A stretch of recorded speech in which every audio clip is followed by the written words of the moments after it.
to go. Bismillahir Rahmanir Rahim. Wa sallallahu ala Sayyidina Muhammadin wa ala alihi wa sahbihi wa sallam. This is the fourth class of this series, What is Sufism? And tonight I want to talk about the historical development of Sufism, with particular focus on the rise of the Sufi order, of the tariqah. So this is what I'd like to talk about. One of the things that the Sufis say is as-Sufi ibnu waqtihi. The Sufi is the son of his time.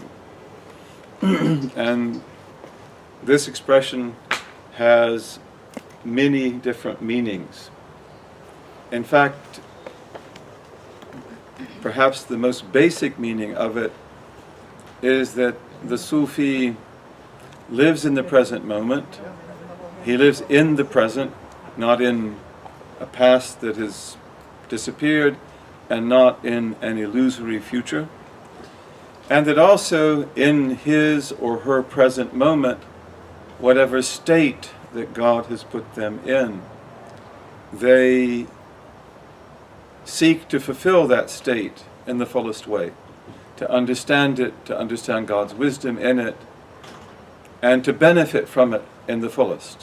Whether that state is one of bast, in which you have expansion and lightness and joy, or whether it's one of qab, of contraction, when you have heaviness and difficulty, whatever it might be. So the waqt also is the hal. But this expression means more than that too, because what it means is that the Sufi is relevant to his time. And in fact, that relevance to his time is because of the fact that he's in it. He's not in some imaginary world. He's not in some future that doesn't exist. He's not in his expectations or anticipations, nor is he in the regrets of a past or anything like that. He's in the present moment. So, part of this is the fact that in the history of Islam, the Sufis, and of course when we're using the word Sufis here, I'm using the word of authentic Sufis, the ones that deserve that name.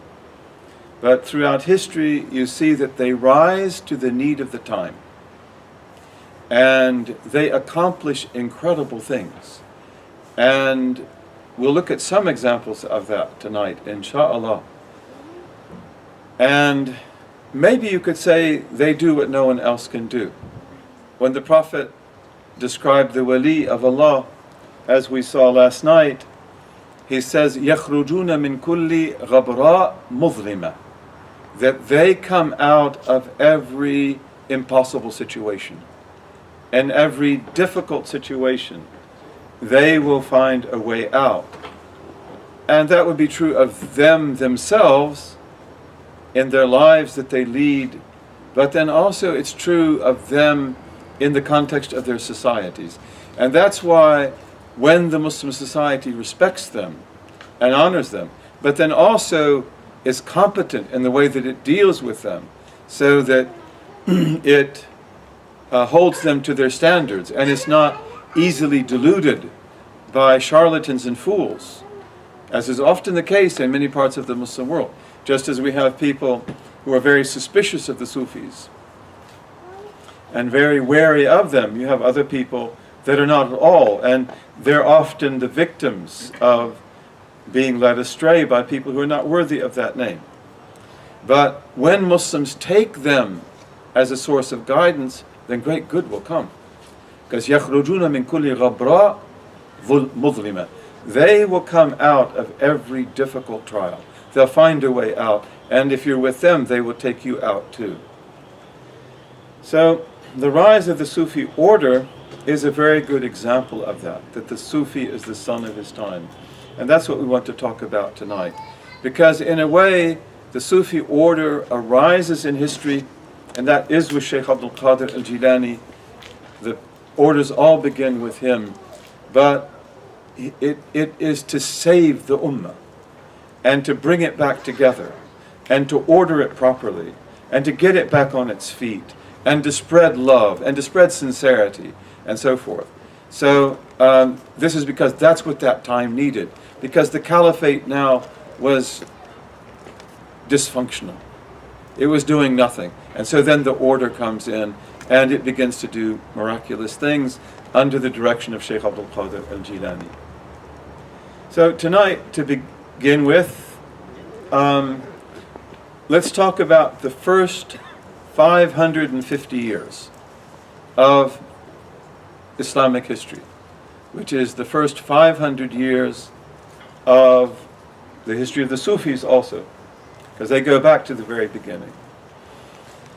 And I want to preface that by talking about three words: Sharia, Tariqah, and Haqiqah.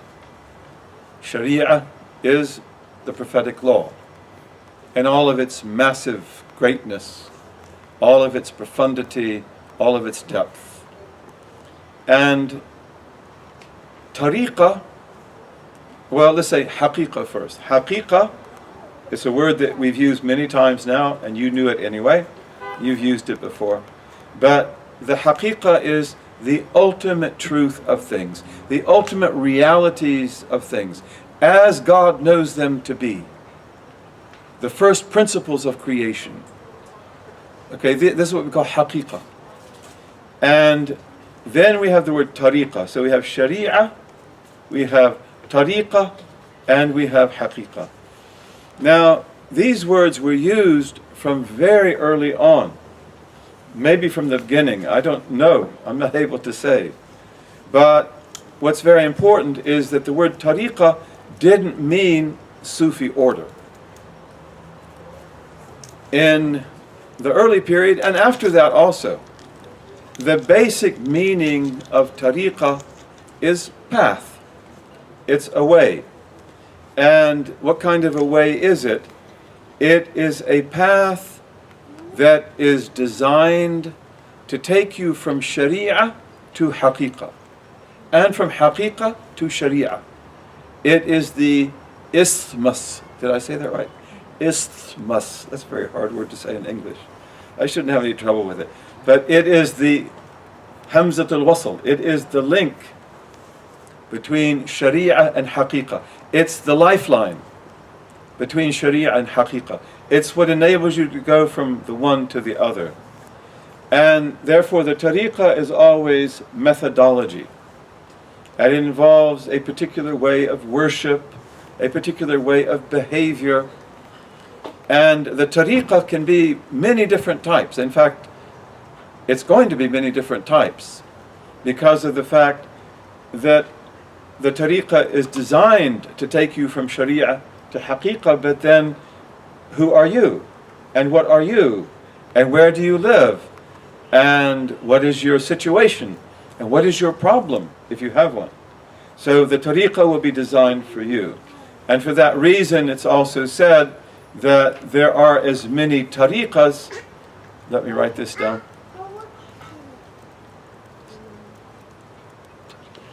Let's give you a respite.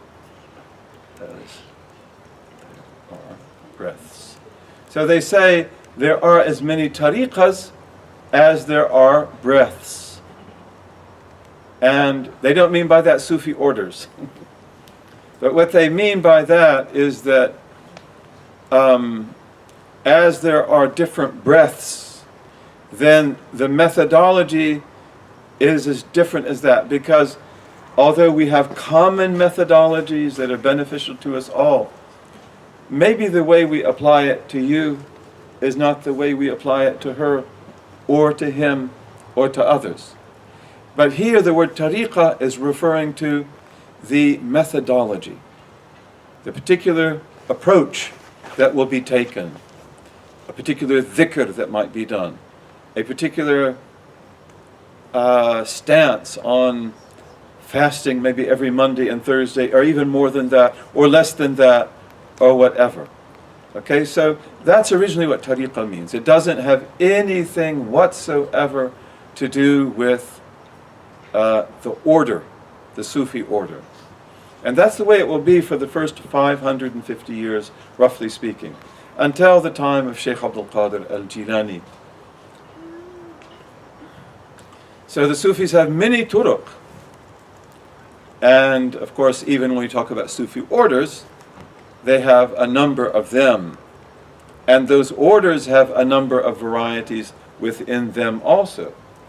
And often those varieties are due to different times, different places, different challenges, different ethnic groups, different languages, and different backgrounds, and all sorts of things. Okay, the haqiqah is one. And of course the sharia is one too, except that in the sharia we will have different madhabs.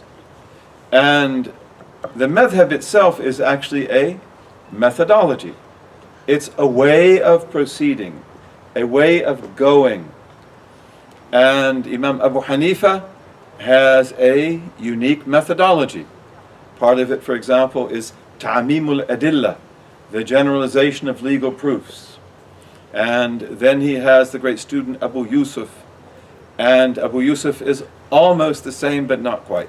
And then you have Muhammad ibn al-Hasan al-Shaybani, and he's very similar, but not exactly the same. So you have differences even there in the Hanafi school.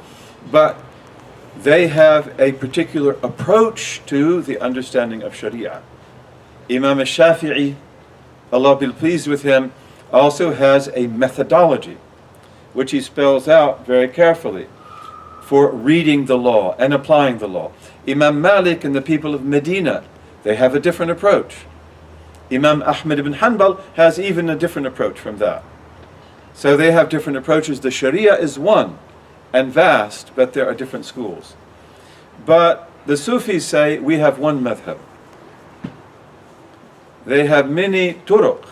They have many approaches to that madhab.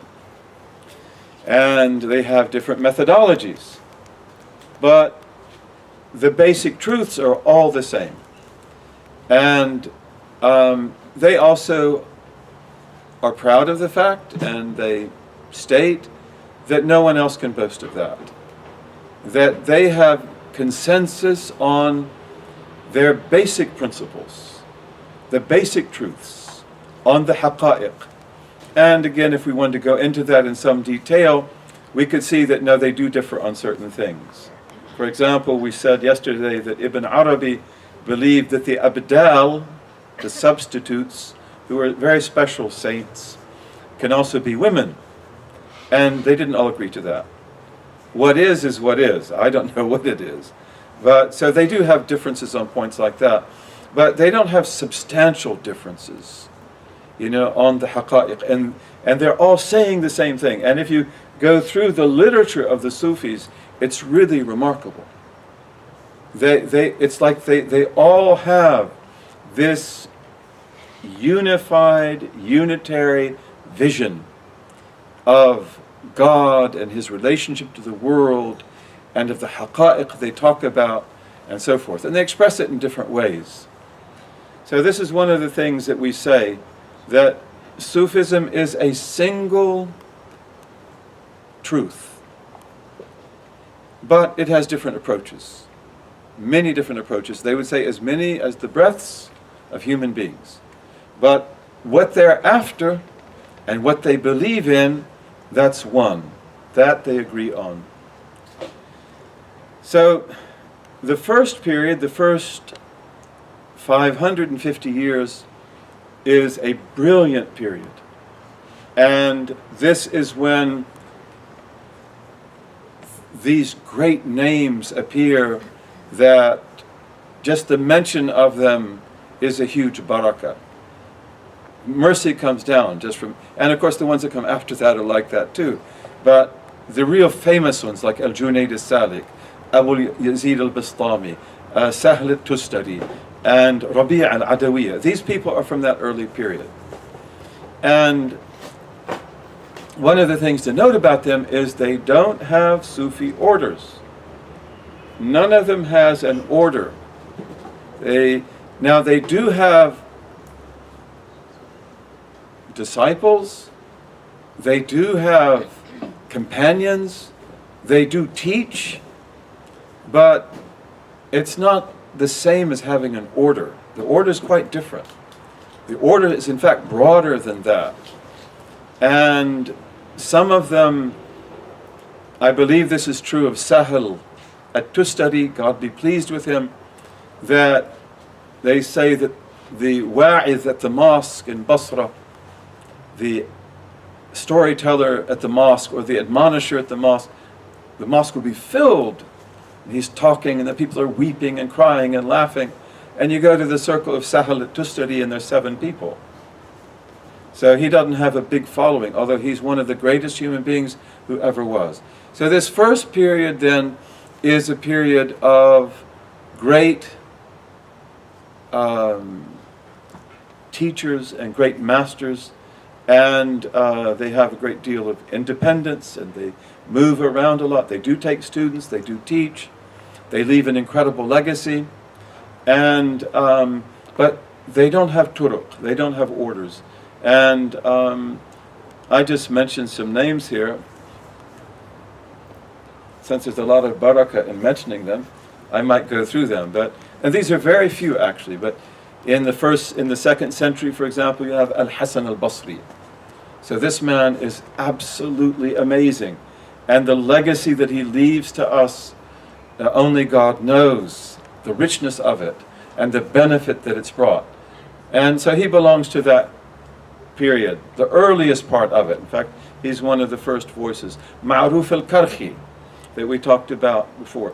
Ibrahim al-Adham, Ibrahim ibn Adham. Rabi al-Adawiyya, Al-Fudayl ibn Iyad, Abu Yazid al-Bistami, Sahel at-Tustari. Now, these are people in that 1st century, 2nd century, now we've gone into 3rd, just giving some names. Now, with Sahel, you have writing about Sufism. Not that he's the first to do that, but among these he is. So none of these will write books, at least not to our knowledge. But Sahel ibn Abdullah at-Tustari, he writes a tafsir. In that tafsir, he transmits from Ja'far as-Sadiq and from others. And his tafsir is a beautiful tafsir, but it's also a Sufi tafsir. So you have the writing, and then he has also works on wilaya, on sainthood. So this is also a period when writing about Sufism appears. And many of the great classical works will be written in this first 550 years. Especially works that will define for us what is Sufism, what is wilaya, what is the path like, things like that. And then right after Sahel, very soon, comes, and he's of the same generation, is the Imam. So you have all this activity, all of this great work and production, and then you have Al-Imam Abu al-Qasim al-Junayd ibn Muhammad as-Sadiq. So he is the Imam of the Sufis. And the Imams of the Sharia are Abu Hanifa, Malik, al-Shafi'i, Ahmad ibn Hanbal, and we could mention Al-Layth ibn Sa'ad and Sufyan al-Thawri and others, but those 4, those are the great Imams. And then in Aqidah you have Al-Ash'ari, you have Al-Maturidi, and you also have the Athari school, which is before them, and after them as well. And so you have different Imams in the Sharia and in the Aqidah, but in Sufism you have one Imam, Al-Junayd al-Sadiq. There's no one that competes with him in that. He's regarded as the authority. And again, as Al-Haddad, who was one of his great contemporaries, there are many Haddads in Islamic history, Al-Imam al-Haddad, but he comes much later. But Al-Haddad said that if intellect, al-aql, which as you heard yesterday, is the essence of rujula, and muru'ah, and futuwa. But if aql had a human face, it would look like Junayd. I mean, he was beautiful, and he was brilliant beyond words. Absolutely. And his brilliance showed on him. And he's the Imam. He also writes, by the way, not to my knowledge a great deal, but there are rasail and other things from Imam al-Junayd. Also in this first period, moving on into the 4th century, you have Abu Bakr Shibli, and I think in Egypt you know who he was, right? Shibli. He's a beautiful man. He's called the crown of God's people. Taj yani ahlillah. He's the crown of God's people. And Imam al-Junayd is the one who named him that. And there's the beautiful story of a Shibli, that a Fallaha, peasant woman, had a metaphysical question of the first order. That, when you harvest wheat or you harvest fool or anything else in those days when everything was organic, there are going to be worms in which you harvest, right? This man knows what I'm going to talk about. And, so she was amazed by this mystery, that when we grind the wheat, no worms remain. But when we grind the fool, there's still worms. So she has to know, how is this? Why is this? Must be a big secret. So they sent her to the great Abu Bakr al-Shibli. And maybe they did that for fun. I don't know why they did it. But he said to her, he told her, Man sahib al-kibara salim. Man sahib al-kibara salim. Whoever keeps the company of the big ones, the great ones, he'll be safe. So the difference between the fool worm, and the wheat worm is that the fool worm's not a fool, right? And because the fool bean is big, then a lot of them survive. That's really beautiful. And of course it's very funny. It's very Egyptian also.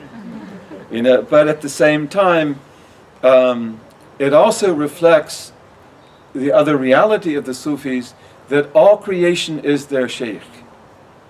And they see the truths of God in everything. Even in the fact that when you grind fool, some worms remain there. And when you grind wheat, none do, because they all get ground. The wheat is small, they all get ground. So this is a beautiful example of that. They see truth in all the things around them. All creation speaks to them. And they get wisdom from it all.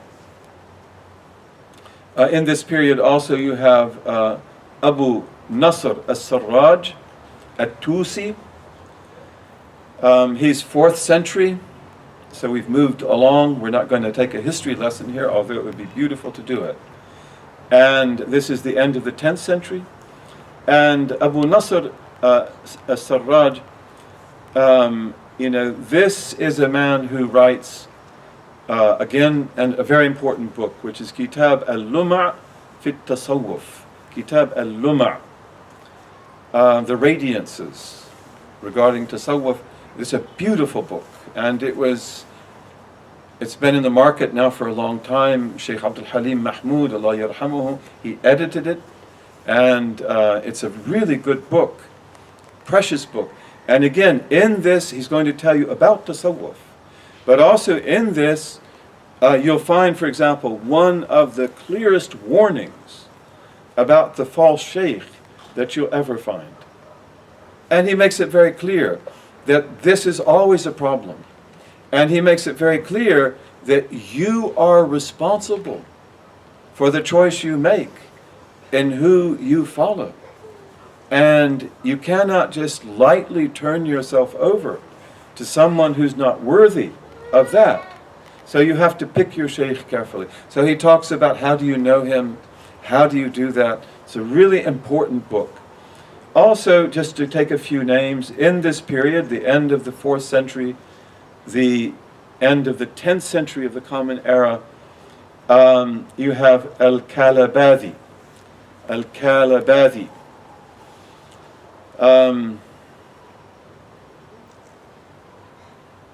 And Kalabadi is very important. He was from Bukhara because he wrote Kitab al-Ta'arruf bi Madhab al-Tasawwuf.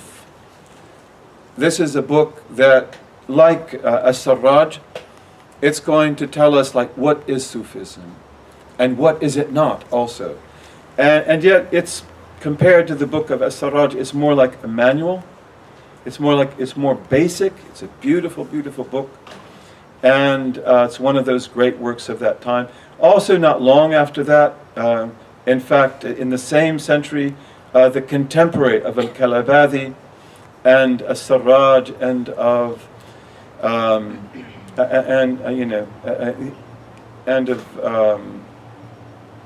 Shibli, in fact, Abu Talib al-Makki, he also writes about Tasawwuf. But again, and he writes Qut al-Qulub, which is one of the great works, the nourishment of the hearts. Qut al-Qulub. Imam al-Ghazali would depend very heavily on Qut al-Qulub when he writes the Ihya Ulumuddin. So again, these are incredible works. And these are works that are spelling out what is the path, where are the dangers, how do you know the shaykh, what is the science of ihsan. That's really what they're doing. Again, though, there's no tariqah in the sense of a Sufi order. That's still not there. It's also in this time, a little bit later, in the 5th century, which is the 11th century of the Common Era, that you have Abu Nu'aym al-Isfahani, and of course he writes that great book, Hilyat al-Awliya, the ornamentation of the awliya, which is, I believe my copy is 10 volumes. Is yours 10 volumes? But it's a beautiful work. And in this, of course, he's writing about tasawwuf, but the main thing that he's doing now is a biographical dictionary, bringing together the stories of all these incredible men and women.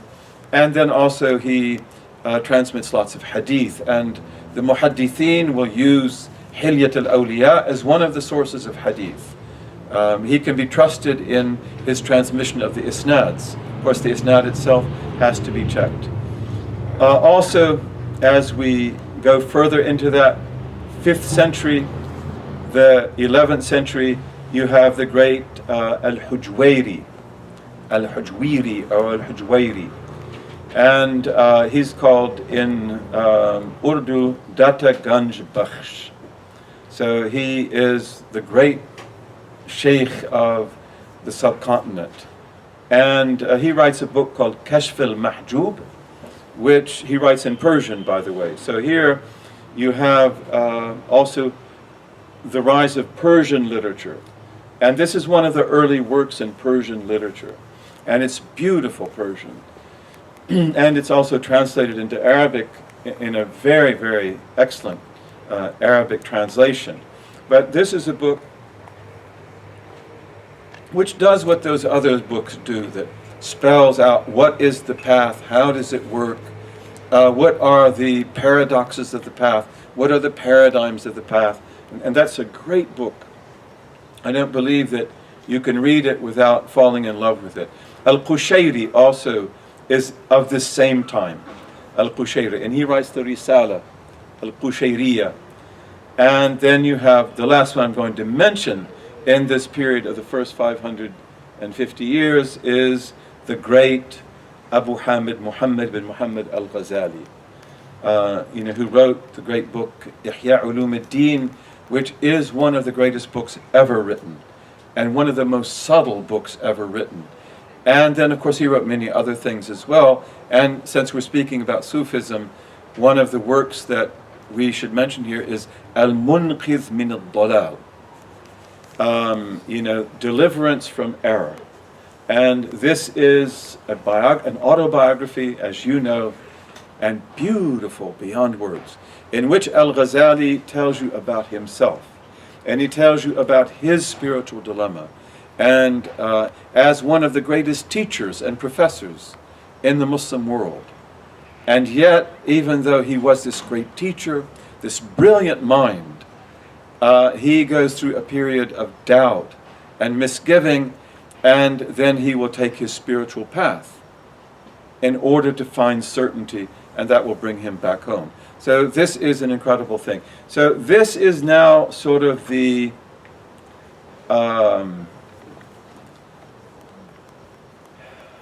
crossroads. This is sort of the landmark, because at the time of Imam al-Ghazali, you have these other developments now taking place, which will manifest themselves in the tariqah as Sufi order. Imam al-Ghazali doesn't have a tariqah, and he is a Sufi. Kitab Ihya Ulum ad-Din actually is not a book of Sufism.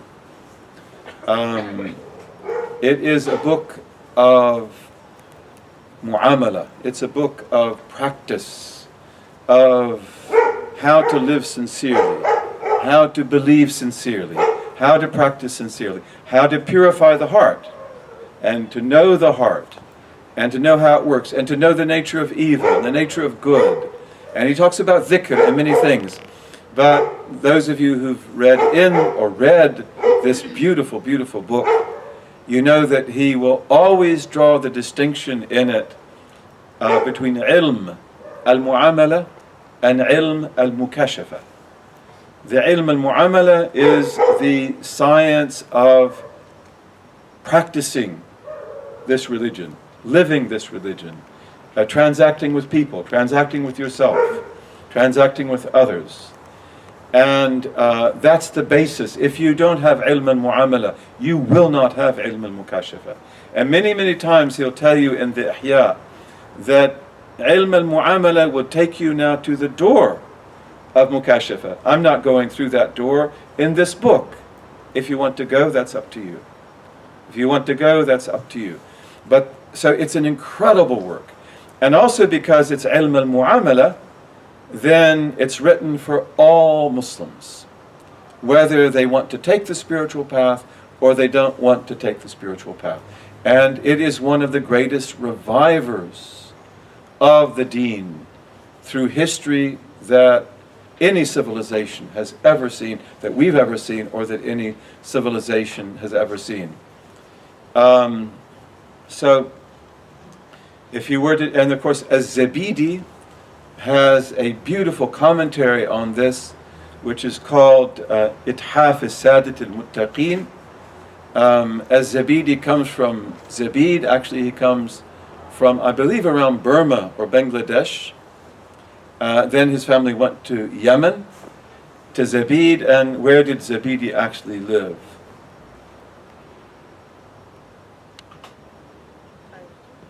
In Cairo. Right, so he's your guy. He's your guy. He actually lived here, and he wrote here, and he was a contemporary of Al-Qutb al-Dardir. So they are right there together in the 18th century, and Zabidi is fantastic. I mean, he's one of these great scholars who embraces the entire intellectual and spiritual history of Islam, and Hadith. He's a muhaddith, and Quran, and so his commentary on the Ihya is just a treasure that cannot be measured. And how beautiful it would be if we could just spend all of our time studying the Ihya with Zabidi. I would love that more than anything else. It's so rich. And one of the things about the Ihya is that people who read it once, they've got to read it twice. People who read it twice, they've got to read it 3 times. And the more you read it, the more you get. And again, the more you see the subtleness of the intellect and the heart of Imam al-Ghazali. He writes the Ihya after he comes home, after his journey. Okay, so now with Imam al-Ghazali, we come to that generation of Sheikh Abdul Qadir al-Jilani, because they are contemporaries. Al-Ghazali is older. He's older by, I can tell you in a few minutes, but we'll wait a few minutes for that. But they're all at that same time. And the Ihya is doing what? It's bringing the Ummah back to life. And so what will Sheikh Abdul Qadir al-Jilani do? He will seek to do that. And he uses the manhaj of Imam al-Ghazali and of Ahmad al-Ghazali, who is Imam al-Ghazali's younger brother. So Imam al-Ghazali, Imam Ahmad al-Ghazali, Sheikh Abdul Qadir al-Jilani, these are gifts that were given to the Ummah, and they will produce the big changes that bring about the rise of the Sufi order. And we'll talk about that in a minute. Before we do that, though, we did talk here about the writing of books. And I just want to say a little bit about that, about the writing of literature on Sufism and in Islam, in Sufism. So, most Islamic literature, in terms of volume, is about hadith. We have huge volumes of hadith literature, of course, commentary, tafsir as well, law. And some people would say that Muslims wrote about nothing as much as they wrote about law.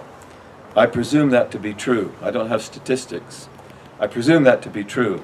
But if indeed Muslims wrote about law more than they wrote about anything else, perhaps even hadith, perhaps even tafsir, right up there, number 2 or 3 is going to come Sufism, because Sufism also was that theme that Muslims were most fascinated with. And then this would be in the Arab world, in the Arab-speaking world, or the Arab-writing world. If we leave the Arab world and we go into the Turkish world, the Persian world, the vast world of the Persian language, the world of Urdu and of the languages of the subcontinent, the languages of Nusantara, Javanese and Malay and so forth, or we go into China, and the Chinese Muslims, or we go into parts of Africa, and then let's say into Bosnia or European Islam, Tatar Islam. There Sufism is going to be number 1. It will be number 1. And especially in the Persian language, you have productions that are beyond words. They have no peer. Poets. We're going to also talk tonight even about Sufism and Shi'ism, Sufism and Ahlul Bayt. I want to say just a few things about that. And I hope that there's no sense of sectarianism or animosity in what I say. But for the record, we should note that Persian literature that is produced in poetry and in prose about Sufism and other things as well, it is overwhelmingly Sunni. It is, and I just point that out because if you don't know the history of Islam very well, you might think that was Shi'i, and if it was, well, there wouldn't be any problem with that necessarily. But that was not the case, and the Iranians know that very well. Iran is a bastion of Sunni Islam until the 16th century, until the 1500s, until the time of Shah Ismail as-Safawi. So this great production of Sufi literature in Persian, it is Sunni literature. And that's just for the record. I say that just for the record. Now, the Sufis produced incredible books, incredible poetry. And yet, at the same time, the Sufis make it very clear that Sufism is not taken from books. And it's not taken from poetry. And it's not taken from any form of writing. Sufism has to be taken from its people. It's got to be taken through the living transaction of keeping company with the Sufis. That's where you get it. So the books, are aids. The books are helpers. They're there to enable you to see what's in front of your eyes. They're there to enable you to imbibe what is there and to get it. And in fact, the Sufis themselves say in some of their literature that the things we write are written, maybe a paragraph, maybe a chapter, to save you 70 years. You could have figured it out yourself, but it would take you 70 years. Some of us would never figure it out anyway. But so this is just to speed you along the way, but you need to be on the way. And you need to have these people there that you learn from and that you take from. And writing poetry, aphorisms, these beautiful things they say. Aphorisms, are these short statements like al-ghayra an ta'rif wa la tu'raf. That's an aphorism. Ghayra, honor. The defensive honor is that you know and not be known. That you know God and not be known by people as knowing God. Okay, so these are beautiful, but they are pearls. And they are drops of an ocean. They're drops of water. But they're not the sea itself. And they shouldn't be mistaken, for the sea itself. So the words of the Sufis, the books of the Sufis, are guidelines and waymarks, and they're to help you along the path and to speed you along the path. And also, for this reason, they never get old, and for this reason also, they never get out of date. And for this reason also, we don't necessarily have to have a production of new works to take their place. Because again, the realities they're talking about don't change. And those realities are not like the realities of fiqh. Of course, in fiqh, you have dawabit and thawabit and qawa'id and hudud. In fiqh, the application of Islamic law, fiqh applied Islamic law with wisdom, you have things that are fixed, hudud, limits that are set. You have thawabit and so forth. But of course, fiqh has always got to be triangulating itself with the social, political, economic, cultural reality of the time it lives in. And this is one of the greatest obligations of the mujtahid. Of course, the Sufis do that too. Sufi ibn waqtihi. He is the son of his time. He's got to know his time. But the haqa'iq that give him life and the reality that he's imbibed, that doesn't change. That doesn't change. That stays the same. So therefore, you don't need a huge multiplicity of these books. And for that reason, a book like the Ihya, it will be beneficial for us until the end of time. No doubt, if you translate it, then you have to sometimes explain to people the cultural context of it in the world of Imam al-Ghazali. But the realities it's talking about, those are for all times and places. So I say that to emphasize what the Sufis believed, and that is that words that human beings speak or write or that they put into poetry, they are secondary. They are of secondary importance on the path. And they must not be mistaken for the path. And in fact, one of the definitions of the ignorant Sufi is the one who learned it from the books. That's one of the definitions, even of the false sheikh. Self-taught. Read the book, benefit from the book, but you've got to make that real by finding a master. And the master will turn that to gold and make that what it's supposed to be. So the Sufis emphasize that writings are important, they are blessed, but they are not essential to the path. And there are cases of people coming to a path and taking the hand of a real sheikh and maybe saying, what's my first assignment? What book do I read first? And they might say, read the sheikh. That's your first and last assignment. Read the sheikh and try to understand him and understand what he's doing. We talk about al-fahmu anillah, understanding about God.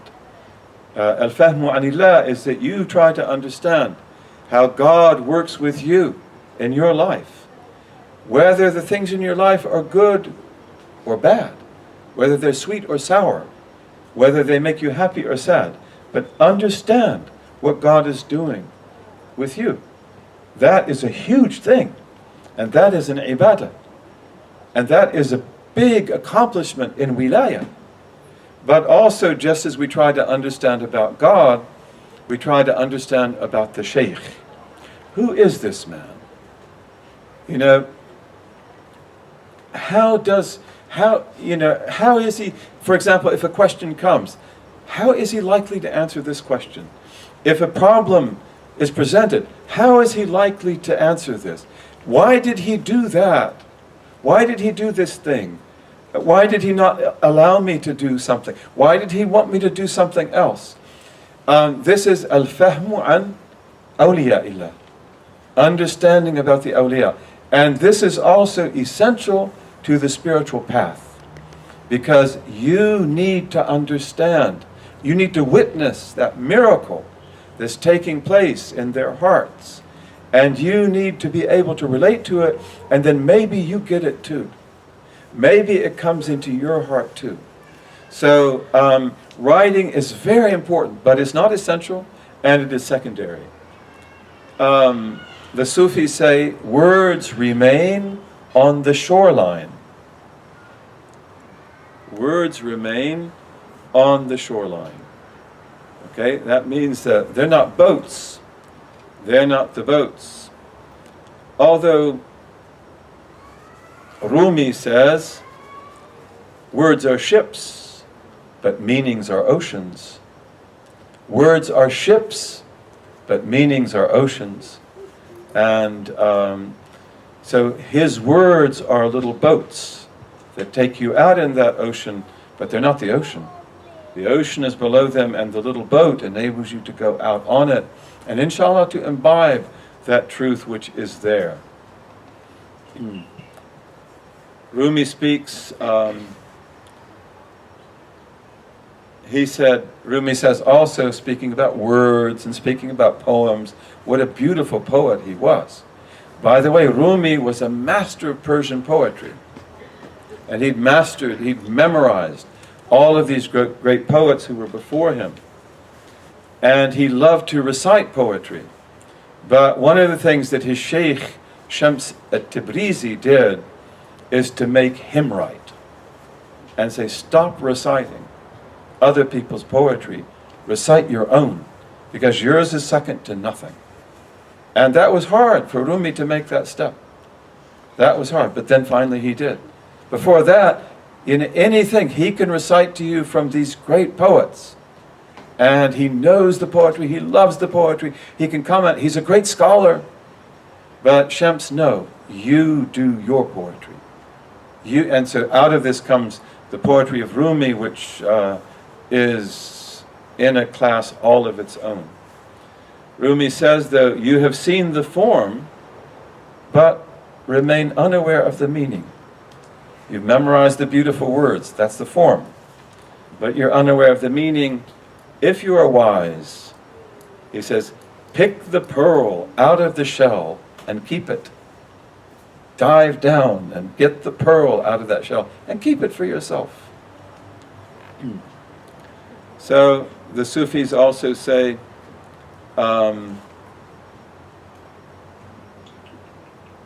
okay, that's enough said about that. And let's see how we're doing with time. Disaster. Okay. Sorry? We're good? Thank you. Tonight we go to midnight. Right? Okay. Sorry, you're trapped. Okay, so then now we come to after the first 550 years. Okay, this is the 6th century. It's almost 600 years of Islam. And now we come again to this amazing generation of Imam al-Ghazali. He dies in 505 the early 6th century. That is in the Common Era, a date you'll never forget. 1111. Okay? 1111. That's his death date. Allah have mercy on him. And then you have his younger brother, Ahmad al-Ghazali. And Ahmad al-Ghazali, he dies in 1126. And then you have the great Sheikh Abdul Qadir al-Jilani. He will die in 1166. That's the year 561. But Imam Sheikh Abdul Qadir al-Jilani, he will not begin to teach until 2 years after Imam al-Ghazali dies. And about 10 years after 10 years after Imam al-Ghazali dies, and about 2 years after Ahmad Ghazali dies. So did he know them? Did he know them? Because he was hidden before that time. And they will pass before he begins to teach. But he did indeed know them. We know that he knew them. One of the reasons is because Abdul Qahir al-Suhrawardi, who is one of the students of Sheikh Abdul Qadir Jilani, he's also a student of Ahmad al-Ghazali.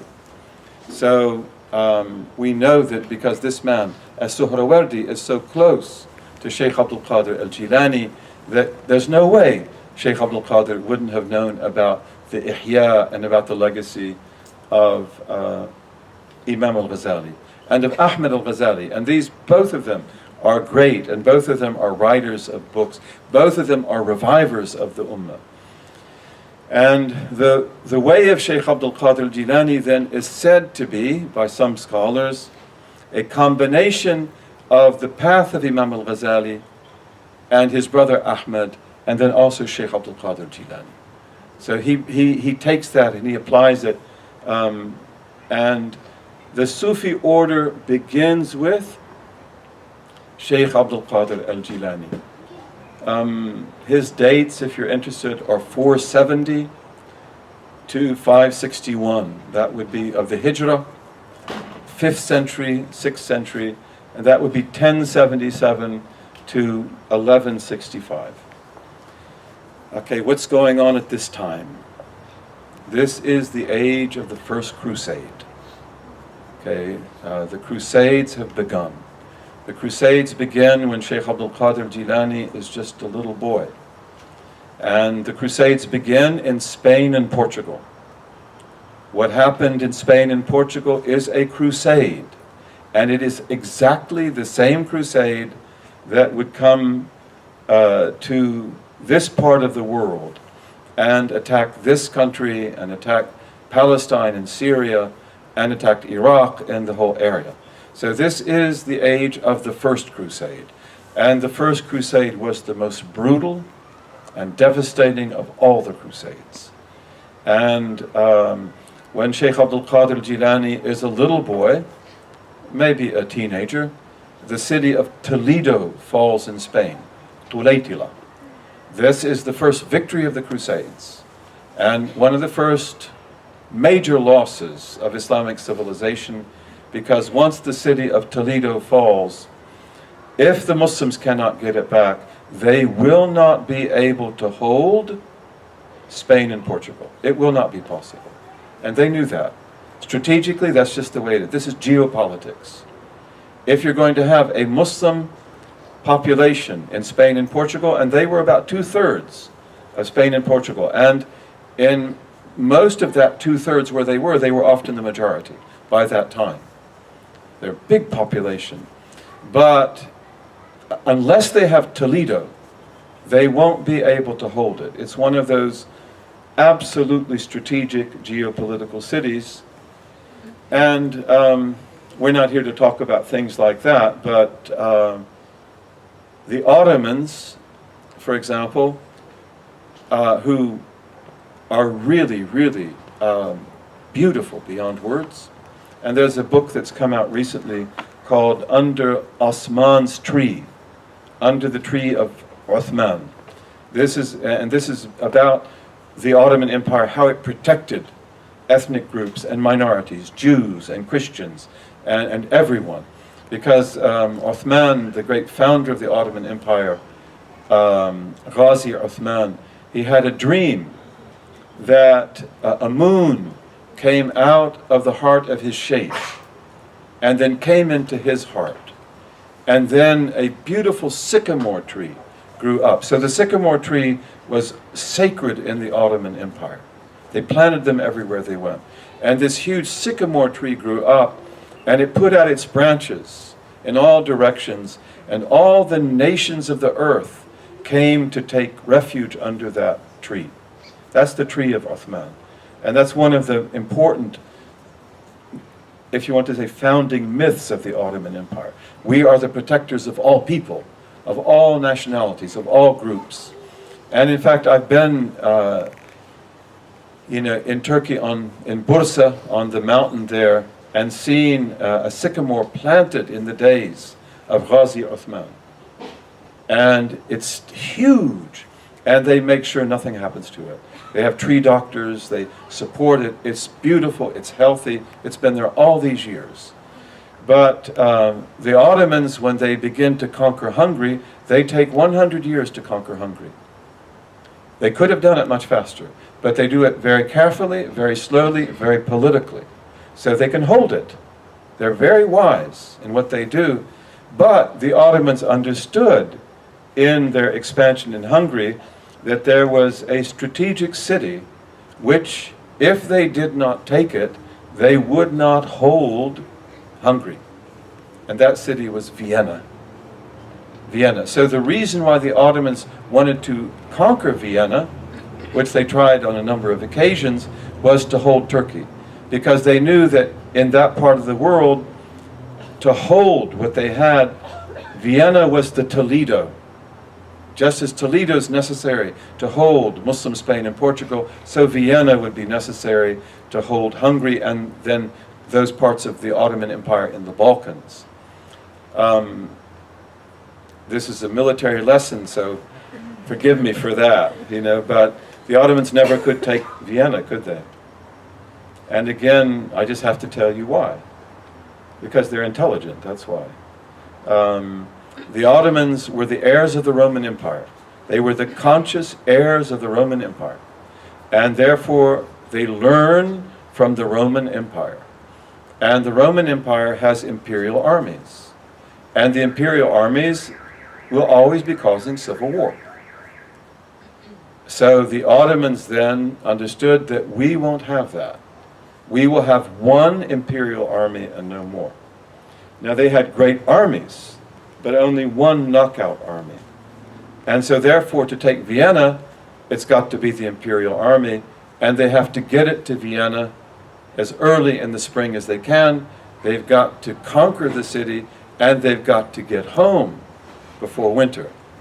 And that's what they couldn't do. The Viennese knew that. All they have to do is hold out, and the Ottomans will go home. And this is for political reasons, and it's because the Ottomans were not willing to take the chance that they would rip themselves apart with civil war. Forgive me for that, what do we say? Off-the-cuff remark or whatever. But in any case, now we come to the time of Sheikh Abdul Qadir al-Jilani. And Sheikh Abdul Qadir al-Jilani was foretold by Sayyida Nafisa here in Egypt, hundreds of years before his life. They're the same family, the children of Al-Hassan. And he was foretold also by Al-Hassan al-Anwar, who is the father of Sayyida Nafisa. She is his biggest karama, as they say.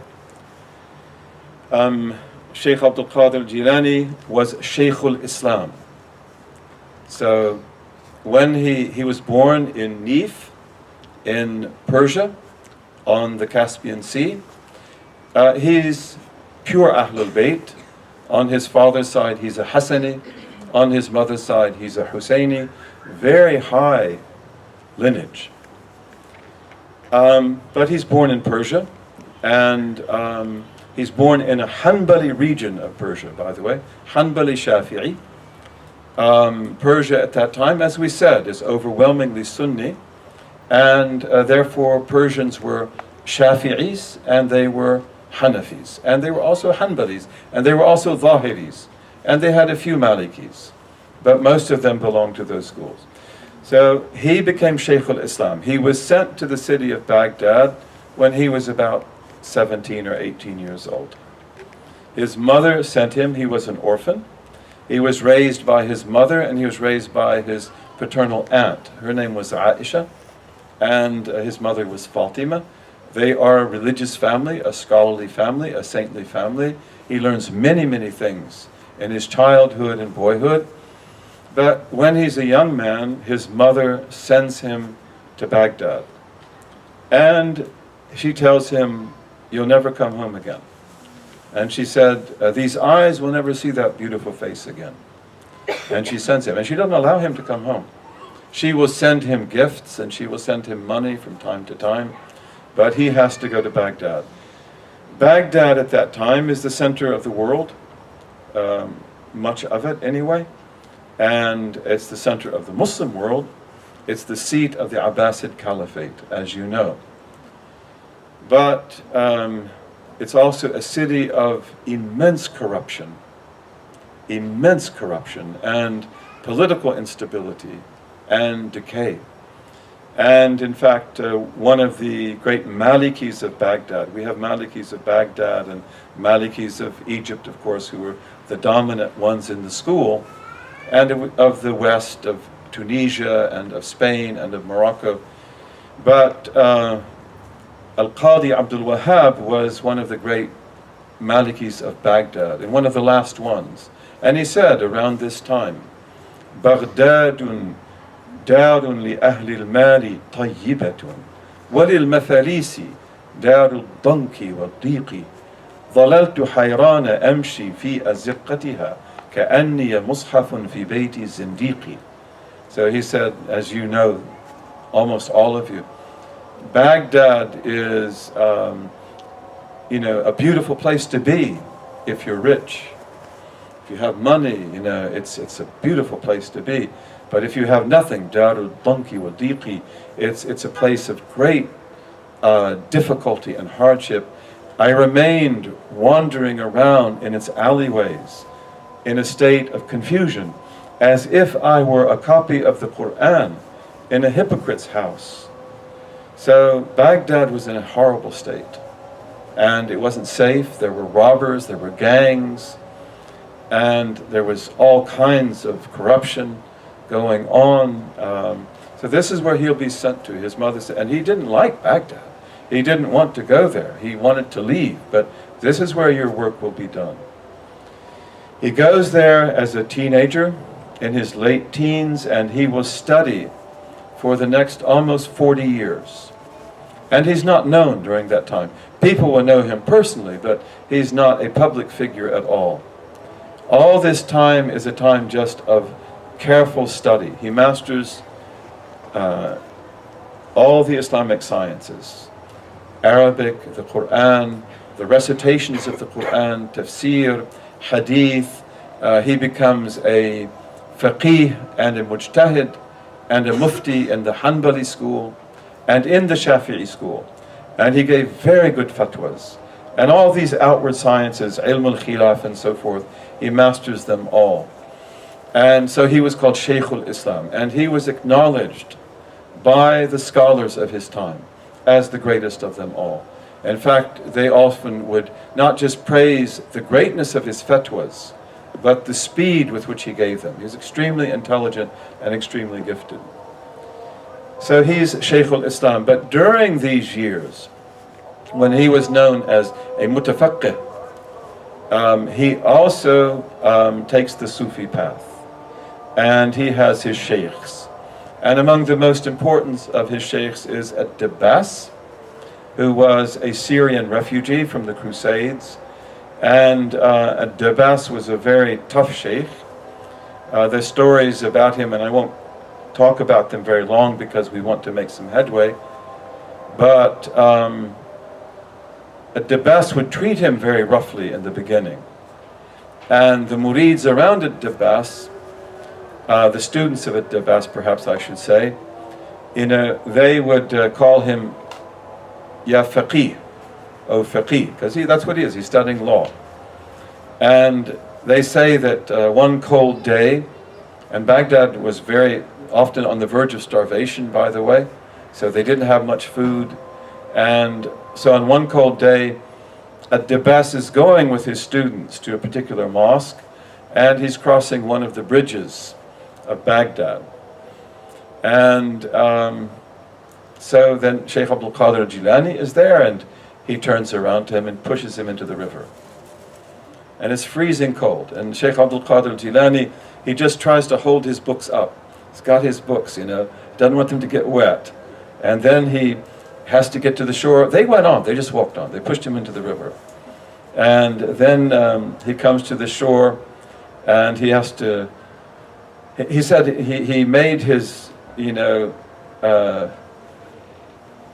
dunking in the river, his ghusl, as it was Jum'ah, so he said he made the intention of ghusl. And he came out, and then he has to wring out his clothes. Of course, he can't show his nakedness, has to wring out his overgarment, and then he has to catch up with them. And he doesn't catch up with them until they're already at the mosque, and he comes in the mosque, and they finish eating, and he's starving and freezing. And the sheikh said, "We didn't save anything for you."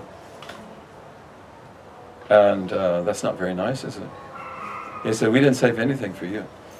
And then at this point, the Murids didn't like him anyway. And maybe they're jealous of him. So they become really harsh with him, more than ever before. Like, why do you come with us? Why do you stay with us? Why can't you, why can't you take a signal? And then at Dibas, they say he became like a lion. And he told them, "Leave him alone." He said, "I was testing him. He will be your sheikh. I was testing him, and I found him to be a mountain." And then from that time on, the relationship changes. And at Dibas will be with Shaykh Abdul Qadir until just after he appears and begins to teach in public. So he's a master of the outward and a master of the inward. And he was called, by the consensus of the awliya, Sultan al-Awliya. And he was also called Al-Qutb al-Ghawth. And in Persian and Turkish and Urdu, he's called Ghawthi A'zam, the greatest Ghawth, and he's called Pir-e Dast-e-Gir, the sheikh who holds out his hand to give you, and he's called Ghawth Bakhsh, the gift of Ghawth, and so many things. He's unquestionably among the greatest reformers in human history. And certainly he's unquestionably among the greatest reformers and renewers of the Ummah. So he begins to teach in Baghdad in the year 521. This is again shortly after the death of Ahmad al-Ghazali, and shortly after the death, about 10 years after the death of Imam al-Ghazali. Now, when he appears, things are really bad. And they immediately begin to change. And Imad ad-Din Zengi appears, and Shir Kuh, the uncle of Salah ad-Din. Imad ad-Din Zengi will be assassinated. He's assassinated by the assassins. So this is the age of the assassins.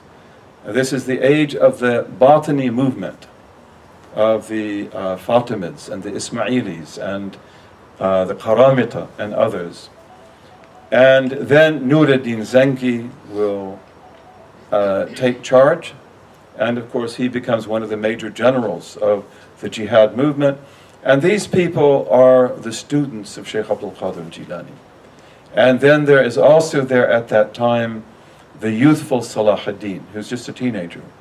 And of course he will be one of the officers of Nur ad-Din Zengi, and then he will be the heir of that afterward. And he will establish the Ayyubids, who will of course invade Egypt, conquer Egypt. Shaykh Abdul Qadir Jilani told him he would conquer the Fatimids. And he told him also he had to, that there's no way to Jerusalem if you don't do that. You have to secure Egypt. And he told him he would fail the first time and succeed the second. So Salah ad-Din then is one of the fruits of Shaykh Abdul Qadir Jilani, and all that jihad movement is one of the things that he puts together. Um, at this time now, the Sufi order is created. And the creator of that is Shaykh Abdul Qadir Jilani. As we saw, before that time, tariqah is a technical term. And we've talked about what it means. It's just the methodology that you use on the spiritual path to move from sharia to haqiqah, or from haqiqah back to sharia. It's the middle. It's that middle link between those two. But now the word tariqah is going to take on another meaning, which is that of Sufi order, and that's because of the fact that Shaykh Abdul Qadir will make a particular methodology that he uses of the spiritual path common to a large group of people who will have allegiance to him. And here Shaykh Abdul Qadir Jilani introduces the bay'ah. We believe as Qadiris that he was given authorization to do that. And we believe as Qadiris that the bay'ah that Shaykh Abdul Qadir Jilani was given was, how would we say this? A shadow or a link to Bay'atul Ridwan, to the oath of God's pleasure that the companions, men and women, gave to the Prophet before the armistice of Al-Hudaybiyah. And of course that bay'ah then will be the bay'ah given to Abu Bakr radiallahu anhu, and to Umar, and to Uthman, and to Ali, and then to Shaykh Abdul Qadir Jilani's grandfather, Al-Hasan, Imam Al-Hasan. He has that bay'ah. Of course, as you know, Imam Al-Hasan will give it up in order to save the lives of the Muslims, and then the bay'ah will go to Muawiyah, and the Muslims will be unified under Muawiyah radiallahu anhum jami'an. In any case, Shaykh Abdul Qadir now uses this bay'ah, and it is an oath of allegiance, except that it is not meant, and it will not be used politically. So he's not going to use it to claim the palace. He's not going to use it to order the police or to have his armies. But he will use it to organize his murids, so they become attached to him in a way that is a little bit different from the way that the sheikh and murid had been attached before that, before you have the order. Now this becomes a social movement. It becomes a cultural movement. It becomes a jihad movement in the case of Shaykh Abdul Qadir Jilani, because the Qadiris, they will be a fundamental part of the army of Salah ad-Din, and of that whole jihad movement. And this is very important. It's said that the rise of the orders was in response to the Batini movements. This is what some scholars have said.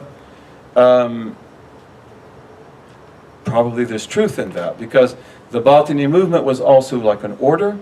In fact, you have the Order of the Assassins, and the Batini movement was extremely well organized, based, of course, among the Fatimids in Azhar, in Cairo, and very difficult to compete with. So this is one of the reasons for the establishment of the order, that it can deal with the Batinis on their own terms, and it can face them wherever they are. Again, the Sufi is the son of his time. So you have a big challenge in front of you, and what are you going to do about it? The political state's totally dysfunctional. It's not able to do that. And then the order is also in response to the decline of the caliphate, because the caliph now is nothing but a name. At best, he's the mayor of Baghdad, and he's not even a good mayor. And you could even perhaps compare him to a mafioso.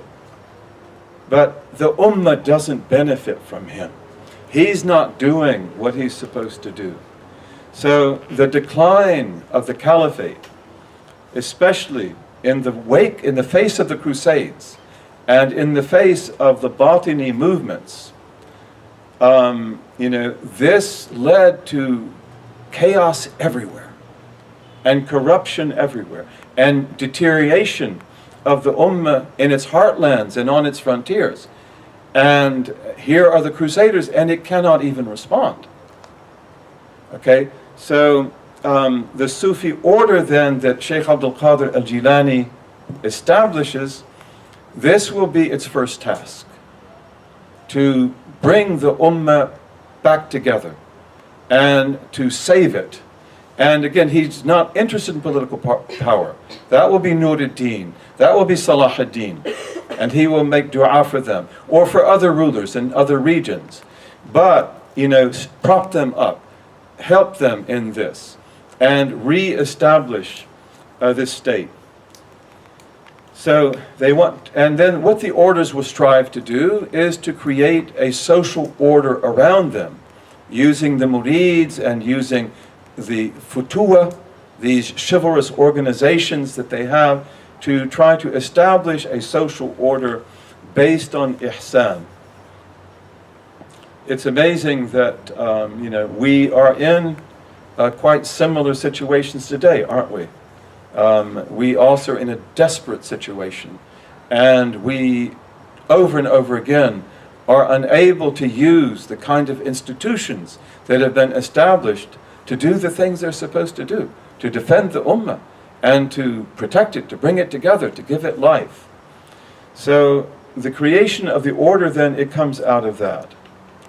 And here, one of the things that we notice is the fact that the idea that the Sufis were pacifists and that they didn't do jihad, that has absolutely zero historical merit.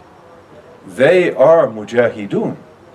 And in fact, the word murabit, which is the person who goes to the ribat to wait, to guard the frontiers and to protect the ummah, that word in North Africa becomes synonymous with Sufi, doesn't it? Okay, so they are people of jihad. And we mentioned in the first lesson, the story of Muhammad ibn Wasi', who fought under Qutayba ibn Muslim, and he belonged to the 1st century of Islam. He died at the end of the 1st century. As you remember, he's one of the first people to be called Sufi, and that's because he wore wool. But he fought under Qutayba ibn Muslim in the conquest of Central Asia. He was a judge also, so he's very knowledgeable of the law. But Qutayba said of him, the finger of Muhammad bin Wasi' pointing upwards towards heaven in battle is more dear to me than 100,000 renowned swords in the hands of 100,000 strong young men, fitya. So the Sufis always had this relationship with jihad, and they were always regarded to be, as in the case of Muhammad ibn Wasi', the key to victory, the key to success, the key to peace, bi-idhnillahi ta'ala. We see that throughout Islamic history. Now the Sufi orders, they will often be involved in jihad. And Sheikh Abdul Qadir's is a good example of that. And we can give other examples. The great Qadiri Sheikh of West Africa, Uthman Dan Fodio. So Uthman Dan Fodio lives in the 18th century, dies in the 19th. He is a Qadiri, a very sincere follower of Sheikh Abdul Qadir Jilani, but his jihad movement does wonders in West Africa. And it's also one of the things that's able to keep the colonial powers out for a relatively long time. In the end, it won't be able to do that, but it's also able to lay down the foundations of what will become modern Nigeria. And we have also the Sanusi movement of Muhammad ibn Ali as-Sanusi, who belongs roughly to the same time, although he's a little bit later than Sheikh Uthman Dan Fodio. And the Sanusi movement will not only be strong in Libya, but in Central Africa in East Africa, in various parts of North Africa, even into Chad, even into the areas where Uthman dan Fodio is. So we just want to make that point, that one of the fallacies which is often spread about the Sufis is that they were pacifists. That's not true. These are people who were very much involved in the jihad movements and in the armies of the Muslim world.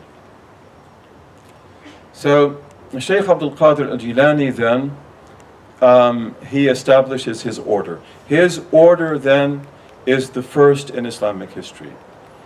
And we believe that all other orders are connected to him.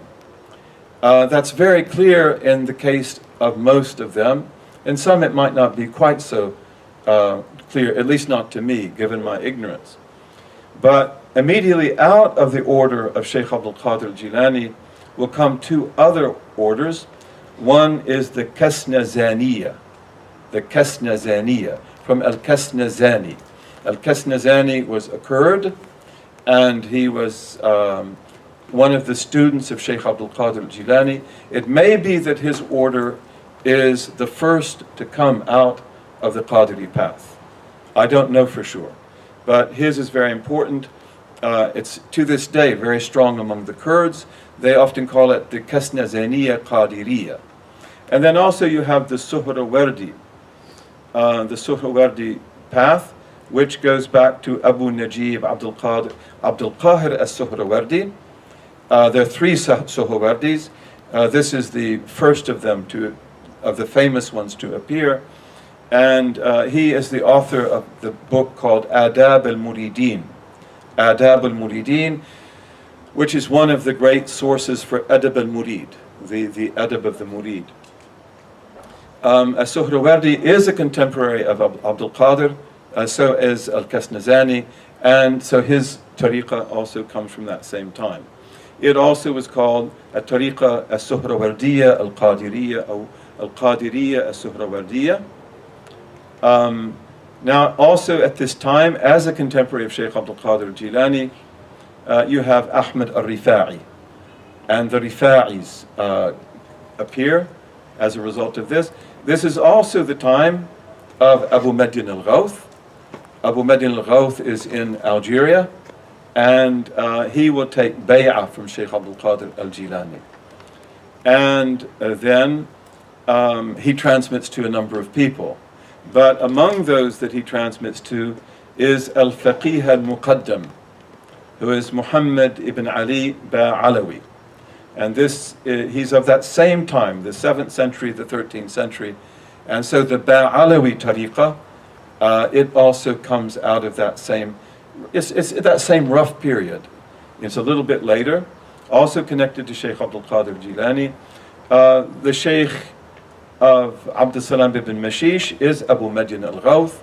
So he takes from him, taking from Shaykh Abdul Qadir al-Jilani. And from him, of course, the great Imam Abu al-Hasan al-Shadhili and the Shadhili tariqah. And then we have Mu'in-ad-Din Chishti. He and Shaykh Abdul Qadir al-Jilani are actually very close in their lineages. And he also will take from that same line, I believe from one of the sons of Shaykh Abdul Qadir al-Jilani. This is also roughly the period of Ibn Arabi, Muhyiddin. Ibn Arabi called himself one of the karamat of Shaykh Abdul Qadir al-Jilani. And he said that because his mother and father had been childless, and they had grown very old and had no hopes of having a child. And his father went to Baghdad and he met Shaykh Abdul Qadir al-Jilani, and he made a dua for him to have a son. And he went back home and his wife conceived, and they had Muhyiddin ibn Arabi. So he called himself, he said, I'm nothing but one of the karamat of Shaykh Abdul Qadir al-Jilani. And Muhyiddin ibn Arabi will take the bay'ah from Abdul Razak, the son of Shaykh Abdul Qadir al-Jilani. This is also roughly the time of Jalaluddin Rumi, and he is also he's also linked with Shaykh Abdul Qadir as well. In any case, these orders then appear, and they begin, to have a powerful effect on the Islamic Ummah. And they are institutions that grow up in the absence of political power.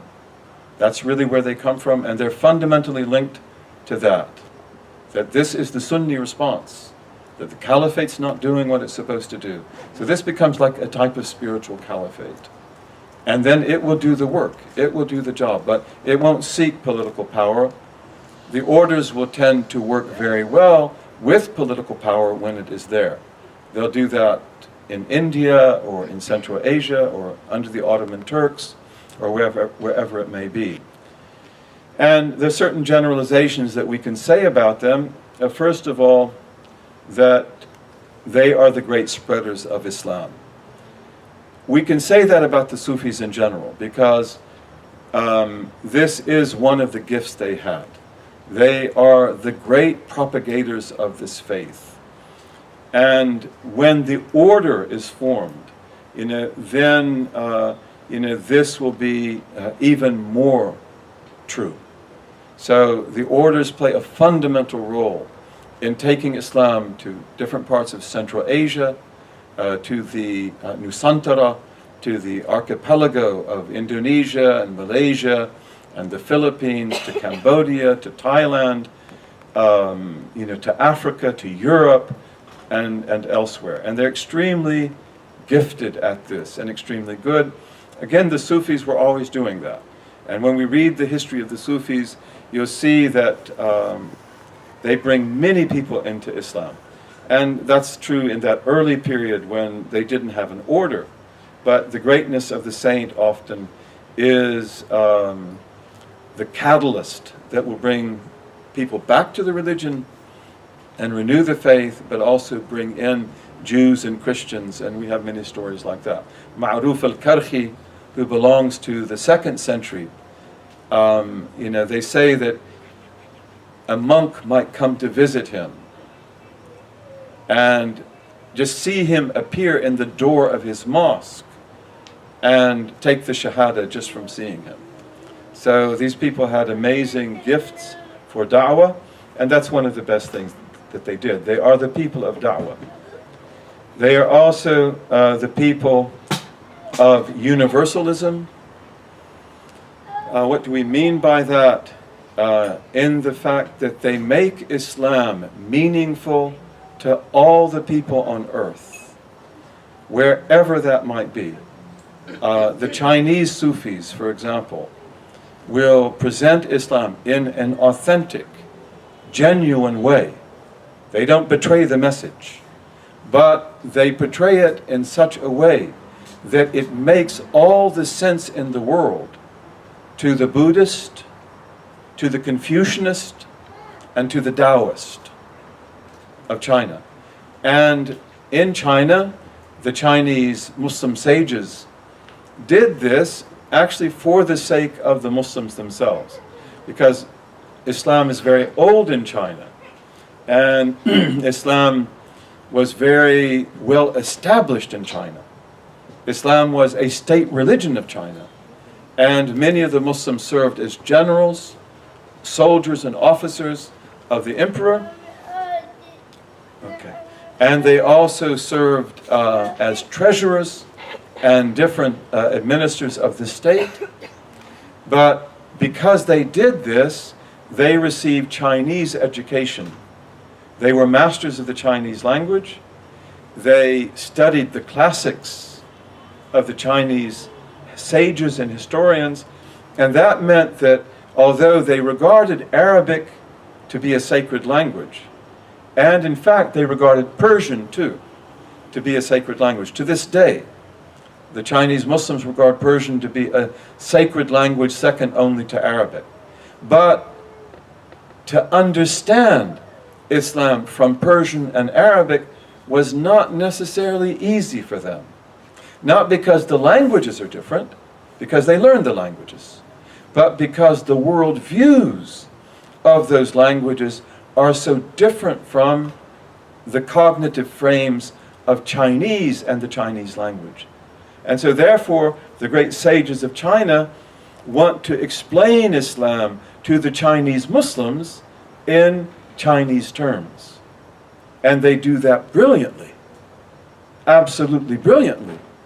But in doing that, they also create a rich literature that makes all the sense in the world to the Buddhist, to the Confucianist, and to the Taoist. And so many of those come into Islam because of that work. But this is part of that universalism.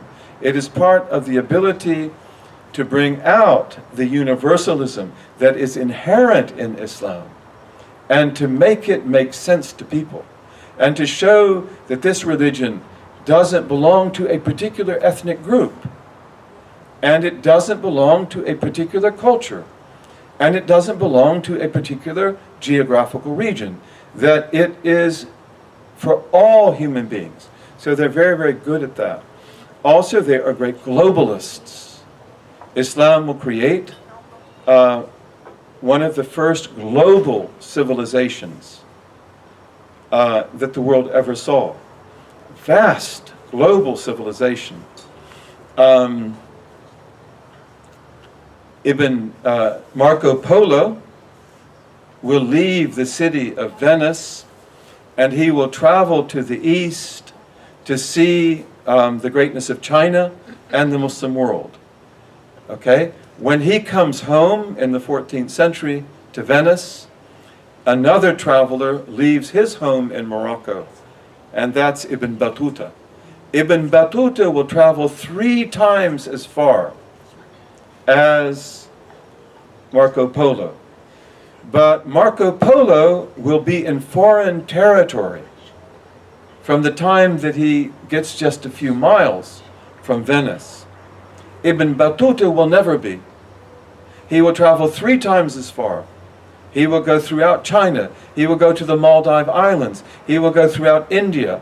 He will go to the Nusantara archipelago. He will go to Africa and to East Africa. He will go to Spain and Portugal. But never is he in a foreign country, because everywhere he goes there are Muslims, and he lives with them, and he can speak to them in Arabic. Some of them know it. They're educated people, and he's received by them as well. So Islam was remarkably global. But in putting together that global Islam, trade is one of the most important factors. World trade, the Silk Route, and then also the sea route that went by the Indian Ocean to the China Sea, through the Straits of Malacca and through the Straits of Jakarta. All of these Muslim territory. Okay, so trade is a big part of that, a huge part of that. But also the Sufis, and also the scholars as well. But these are itinerant Sufis who also belong to orders, and they travel through this world. When we read Ibn Battuta, he tells us about these brotherhoods, and he tells us about the orders and how they take him in, and how they feed him, and take care of him, and so forth. So this is one of their aspects, and the Sufis were the great creators of culture and civilization. China, the example that I just gave you, we could talk about that forever and give you example after example. The brilliance of Chinese Islam is second to nothing. They created an incredible civilization. It is authentically Islamic. It is almost 100% Hanafi. They are Hanafis. And it is Qadiri, Naqshbandi. They have some other paths as well. But it is also thoroughly Chinese, beautifully Chinese, which enables Islam to become rooted in China, and at the same time it becomes an invitation to the Chinese to come into the faith and to adopt it without adopting a foreign faith. In fact, and with the Chinese, the fact that something is Chinese and is not foreign is very, very important. And the Chinese Muslims will even give Islam a Chinese name so that they can call it that. They will call it also Islam, which they pronounce Yisilan, which if you write it in Chinese, you have to use certain symbols, and you get something like fragrant female orchid, which is not bad, that Islam is fragrant female orchid. But you pronounce it Yisilan, Yisilan. But then just to have, their own symbols for it, they called it Qing Zhen Jiao, which meant the religion of the pure and the real. And that means something to you. It rings a bell. Wouldn't you be interested in knowing what my religion is? It's the religion of the real and the pure. Wouldn't you like to know? But the Chinese really want to know, because those words trigger off in their minds incredible responses that then this must be the way of Confucius. This must be the way of Lao Tzu. This must be the way of the Yellow Emperor. And the Muslims understood that. And they also said that. They said that when Islam came to China, the truths of the Yellow Emperor, who may have been a prophet, he lived thousands of years ago, they were not all gone. Many of them were still there. And Islam came to bring them back to life. So Muslims are the great cultural creators, masters of language, masters of poetry. They speak to people in their own languages. They master those languages. They know the people. They know the people. They know where they're strong. They know where they're weak. They know how those people worship if they're non-Muslims. And they know the amazing aspects of their worship and the things that are not so amazing. So they know how to approach them in that. And here, I want to just give you a good example. We have here our beautiful brothers and sisters from Nusantara, from Malaysia and the archipelago. And this is the story of a great Qadiri Sheikh, Ismail, who is called Sultan al-Arifin. And he's the one who's buried in Peso Besar, in the Straits of Malacca. This was one of the descendants of Sheikh Abdul Qadir al-Jilani. And, he is the Sheikh of Sunan Giri and of Sunan Bonang. So they spent a lot of time with him. And this great man, this is in the 15th and 16th century, in the 1400s and the 1500s, just before the Portuguese come. The Portuguese are going to attack. And so he will be there. They say that Sidi Ismail was sent to that part of the world from Mecca by a dream from his prophet, our prophet, his great-grandfather. And so he went there, and he'll stay there, and he'll work very hard. And so in conjunction with him, and we don't want to say from him, that would be an exaggeration, but you get what are called Wali Songo. These are the 9 saints of Java. Sunan Gresik, Sunan Ampel, Sunan Giri, Sunan Kalijaga, who's one of the greatest of them, Sunan Bonang, Sunan Derajat, Sunan Kudus, Sunan Muria, Sunan Gunung Jati. So these are the 9 saints, and these people are an excellent example, one of the best examples of all, not only of spreading Islam, but of doing it with the greatest subtlety, the greatest sophistication, the greatest beauty, philosophical profundity. So they are able actually to bring the island of Java, to consolidate Islam in the island of Java, which is one of the great islands of Nusantara. And they're able to do this, again, by respecting the people, by loving the people, knowing the people.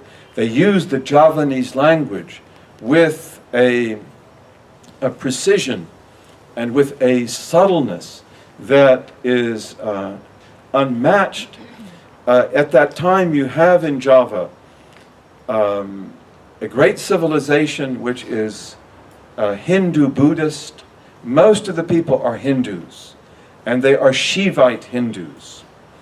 And then you have also a particular type of Buddhism, which, if I'm not mistaken, is unique to Java. but it's also very strong.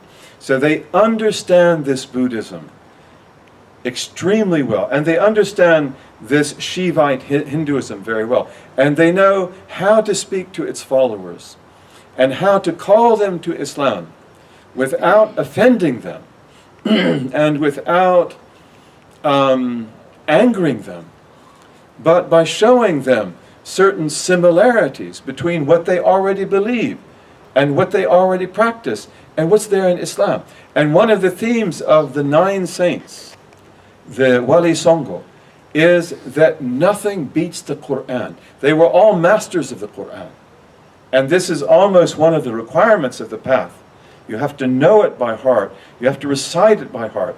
But they're always showing how, first of all, the recitation of the Quran is so beautiful.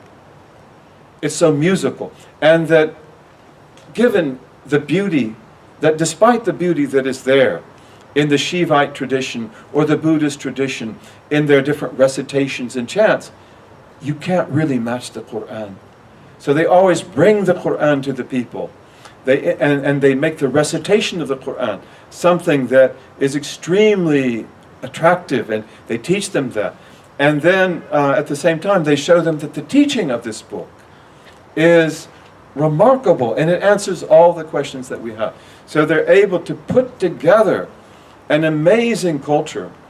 And the question of, how Islam comes to that part of the world is, of course, a big question. And there's no doubt about the fact that the Arabs and the Persians and others, they played a great role. They were traders, they were teachers, they were scholars. But another powerful influence here that you see very clearly also in the 9 saints is Chinese Islam. So you have Chinese Islam with all of its cultural brilliance. It is actually pollinating in that area and bringing about this great development. One of the amazing things that they will do, for example, which is associated with Sunan Kalijaga, and I think Sunan Muria probably is the main one. I'd have to check that, and you probably would know. I don't remember.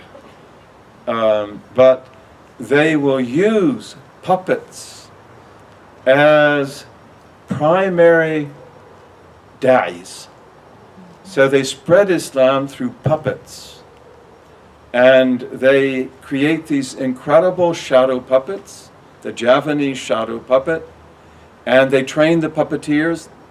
Puppeteers already know how to use puppets, but they train them how to do it our way. And they have beautiful music with gamelan orchestras. It's a different type of music. If you've never heard it before, you might have to hear it more than once before you appreciate its beauty, but it's very beautiful. They have incredibly beautiful gamelan music. They have also songs and poetry in Javanese, and then they have the puppet shows. And the puppet shows are really beautiful. And the puppet shows will tell you about Islam. They will tell you about ethics and morality. They also give da'wah to the Hindus and the Buddhists. So you have puppet stories about the Prophet Joseph and his encounter with Shiva, or you have Hamza, the uncle of the Prophet, in his encounter with, maybe some other Hindu figure or Hindu god. So they make up stories, but this way they're able to show the greatness of Islam. They're able to articulate it in terms that are meaningful to the people. They teach them everything they need to know through the puppet shows, which are also done at night. And these are mostly rice peasants who are working in the rice paddies. And so now they come to enjoy the puppet show. They learn about Islam, they learn about ethics, they learn about adab, they learn about morality. It's absolutely brilliant. And and this is also a function of the orders. It's a function of Sufism per se, but also the working of the orders. We could give other examples of that, and among those would be the way the Sufis worked in India, for example, to create there a culture of da'wah. Thank you very much. to create a culture of da'wah, that makes it possible for a Hindu to embrace Islam without becoming casteless, outcast. The Hindu society of India, and what is today India, Pakistan, Bangladesh, it was a caste society. And your caste meant everything. And to have no caste meant to die. And to be an outcast was maybe worse than death. How do you spread Islam then in that society?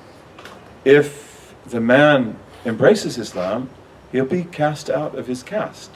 That is a fate worse than death.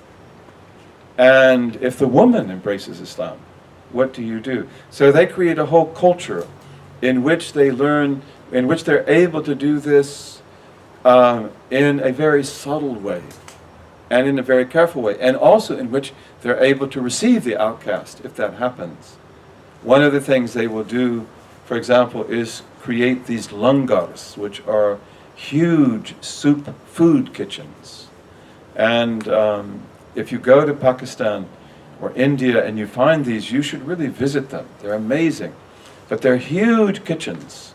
The ones I've been in are bigger than this whole audience sitting here.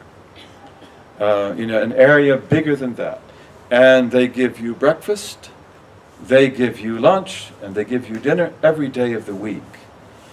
And it's good too.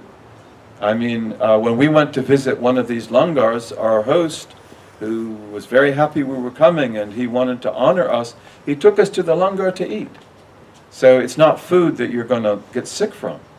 It was very good food. And again, the food is there for anyone who wants to eat it. They don't ask, are you Muslim? Are you Hindu? Are you Sunni? Are you Shia? They don't even ask, are you hungry? Just sit down and eat, right?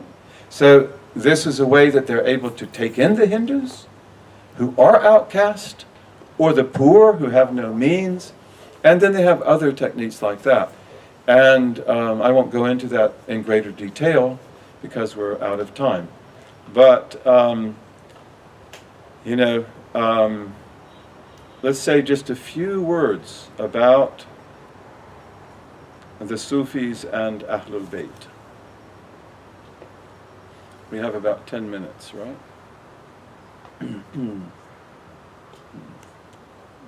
Okay, so, excuse me as I get this in order.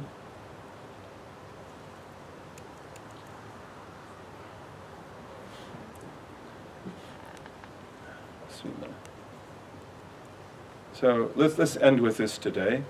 Sufism and Ahlul Bayt.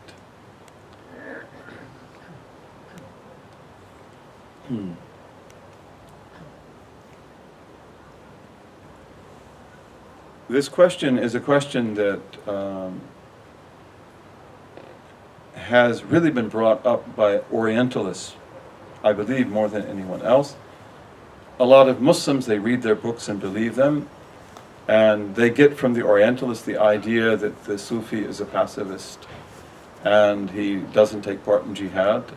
That fallacy comes mostly out of the Orientalists who simply didn't do their homework. And then also the issue of Sufism and Shiism. And so what is the relationship between the two? And I'll just say a few words about that. And I want to be careful not to offend anyone in saying that. First of all, Sufism as a historical phenomenon is overwhelmingly a Sunni phenomenon. It's not 100%. The Shia also will be part of it. We talked about the Kazmaniya path, the Kazmaniya Qadiriyya, who were one of the first orders to branch off from the circle of Shaykh Abdul Qadir Jilani.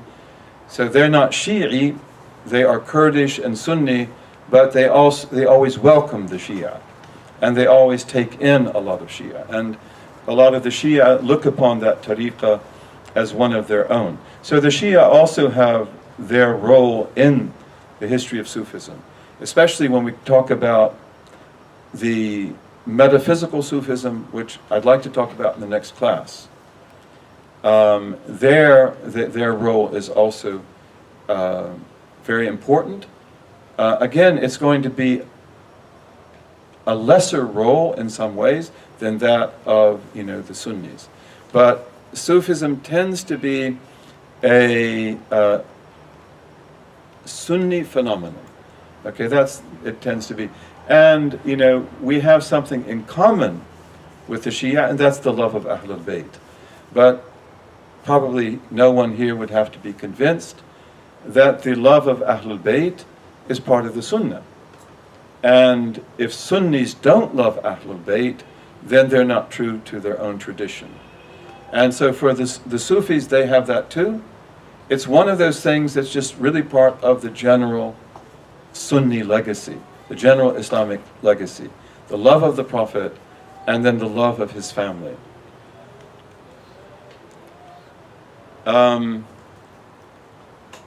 Now, what is the role of Ahlul Bayt in the history of Sufism? And the role of Ahlul Bayt is quite conspicuous. We mentioned, for example, Muhammad al-Baqir, Ja'far al-Sadiq. They're very conspicuous in the path. Of course, today we're talking about Shaykh Abdul Qadir al-Jilani. Many of the great sheikhs are Ahlul Bayt. So they do have a conspicuous place. And yet, if we were to take the list of the people that we mentioned in the beginning, in the first 550 years, and in the time after that, the majority of them are not Ahlul Bayt. So you have all sorts of different backgrounds. So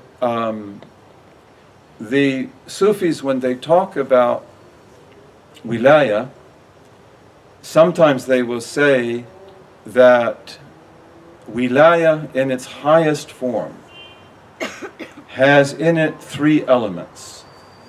It has in it the element of kasb, of what you earn, the things that you do, learning, mastering the knowledge of Islam, doing the fard, doing the nawafil, praying and fasting, good that you do, charity that you give, and so forth.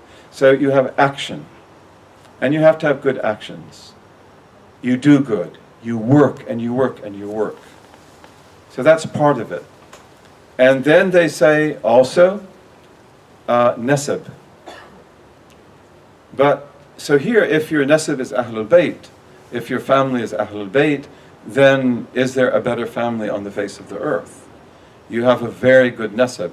But you might also be of so many other genealogies and so many other lineages, and from different people, from Turks and from Persians and from Chinese or whatever.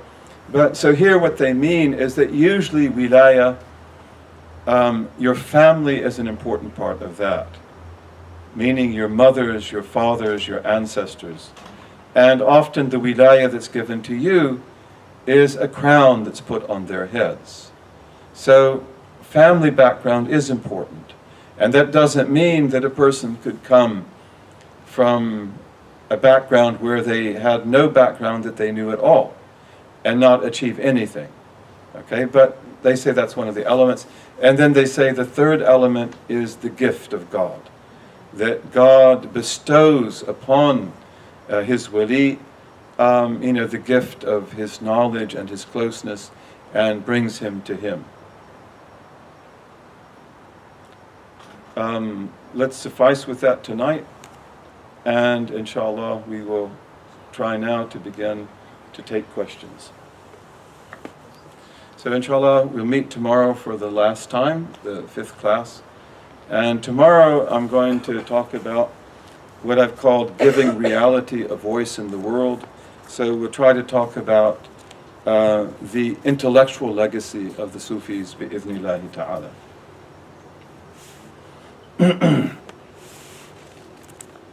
These are some of the questions that we've taken from you. You hand in the questions, and then our wonderful brother Hisham and his wife, they go through them, and they then give them to me. Makes it easier for me.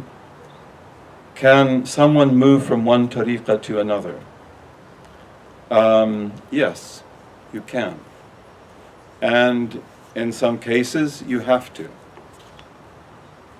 What you don't want to do is to shop around.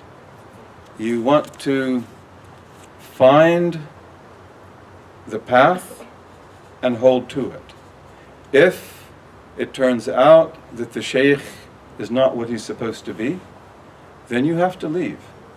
That would be the general rule. There might be conditions we talked about yesterday where a person might stay on, but that would be an exception to the rule. If the sheikh is toxic, that toxicity is likely to affect you. So you should move on, bi-idhnillahi ta'ala. And it may be that you have one tariqah and then you find another that is truer to you, so you can move on to it. I've heard sheikhs say that a real sheikh may take a murid, and in reality the murid is not his. The murid belongs to someone else. But he holds the murid until that other sheikh comes.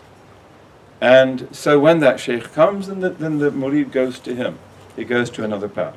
So you don't have to hold to one path.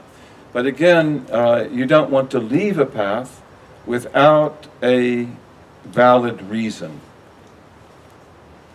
What are the differences between the Sufi paths? I think that we answered that tonight. That tariqah originally means methodology. It means the approach that is taken to bridge Sharia with Haqiqah, and to get us from Sharia to Haqiqah and from Haqiqah to Sharia. And as we heard tonight, that in the first 550 years of Islam, tariqah is a concept and it is a technique.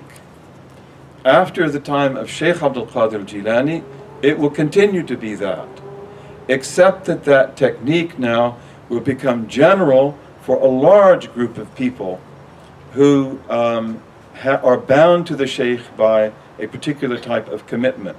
In the case of his order, it was the bay'ah. Not all of the paths have bay'ah, by the way. But they will take that particular methodology as something that holds them together and governs them as a group. One of the things also about the tariqah that is very important, that we didn't talk about today, is the fact that the tariqah, given its social and cultural nature, can take in all kinds of people who ordinarily wouldn't be able to be the disciples of teachers. And that's because it can take in the common people, it can take in the peasants, it can take in all sorts of people. And that's in fact what it will do. This is one of the things that makes it so attractive to the people, and also serves the people as well. And they will serve the path, and they will take great joy in it, and they will be positively affected by it. Muslims, wherever Islam is well, are known for their tremendous generosity and their tremendous courtesy. And this is something that comes from Islam, of course, but this is something also that's spread throughout the Ummah under the aegis of the Sufi orders. Because one of the things they teach the people is adab, how to receive guests, how to treat guests, and this is a fine art with them. In a lot of the Sufi orders, even to this day, if you were to go to visit them, they won't ask you who you are, and they won't ask you why you came. They will give you food, and then they will give you the means to wash up or to take a shower or to sleep or to relax. And then after that, you're rested and you're clean and you've eaten. then they'll ask you, and who are you? And where did you come from? And what do you want to do? See, so this is all part of the art of perfect adab, the art of perfect generosity. And of course, this is something that affects the common people and benefits the common people, and then they begin to take it on themselves. And the Sufis also have adab about tolerance and toleration. I mentioned to you a Sufi sheikh that I had for 19 years who was extremely correct, extremely knowledgeable, amazing man. And yet, I might go, we might hear a knock on the door, and I go out into his little garden and open the door, and there is a guest coming to visit him who appears like he probably hasn't prayed for all of his life. He smells like cigarettes. If you asked him to recite Al-Fatiha, you wouldn't be surprised if he couldn't do it. And he's a Muslim, and he comes from the same ethnic background as the Sheikh, which was Eritrean. And we bring him in, and he's treated like he's the Prince of Persia, or as if he were the greatest wali on the face of the earth. And not a word is said to offend him. And not a word is said to correct him directly. He's not ready for that. So he will be received with the greatest of honor and the greatest of joy, with the hope that he'll come back, and come back again and again.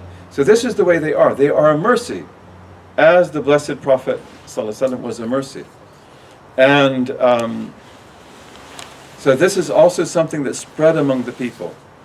And one of the great misfortunes of the Muslim world today is that because we have, so many of us, turned our back on that legacy, and in many cases rejected it totally, we become sometimes really impolite people, really arrogant people. And this should have never been the case. But if you reject these people, then you also reflect the whole science of courtesy and service and love. And are you likely to get it from some other source after that? How to warn people about a false sheikh without destroying his reputation. Don't worry about his reputation. The fasiq is halal. You don't want to be a fitna, and you don't want to make things worse than they are. And you have to be careful also, because maybe your judgment is not correct. But warning people about a false sheikh is something that is important to do. And it's good to do that in a wise and judicious manner. And we warn people about hypocrites in general. And we don't go around denouncing people unless there's a need to do that. But if you knew, for example, that a person wanted to go into a business agreement with a person who's notorious for stealing people's money, you don't have any obligation to warn them? Would it be backbiting to do that? No. So it's important to do that, and it's important to give the general warning. And that's why when we talk about Sufism, we shouldn't be talking about Never Never Land. Because, again, it was a reality, Sufism, that had no name. Then it became a name that had no reality.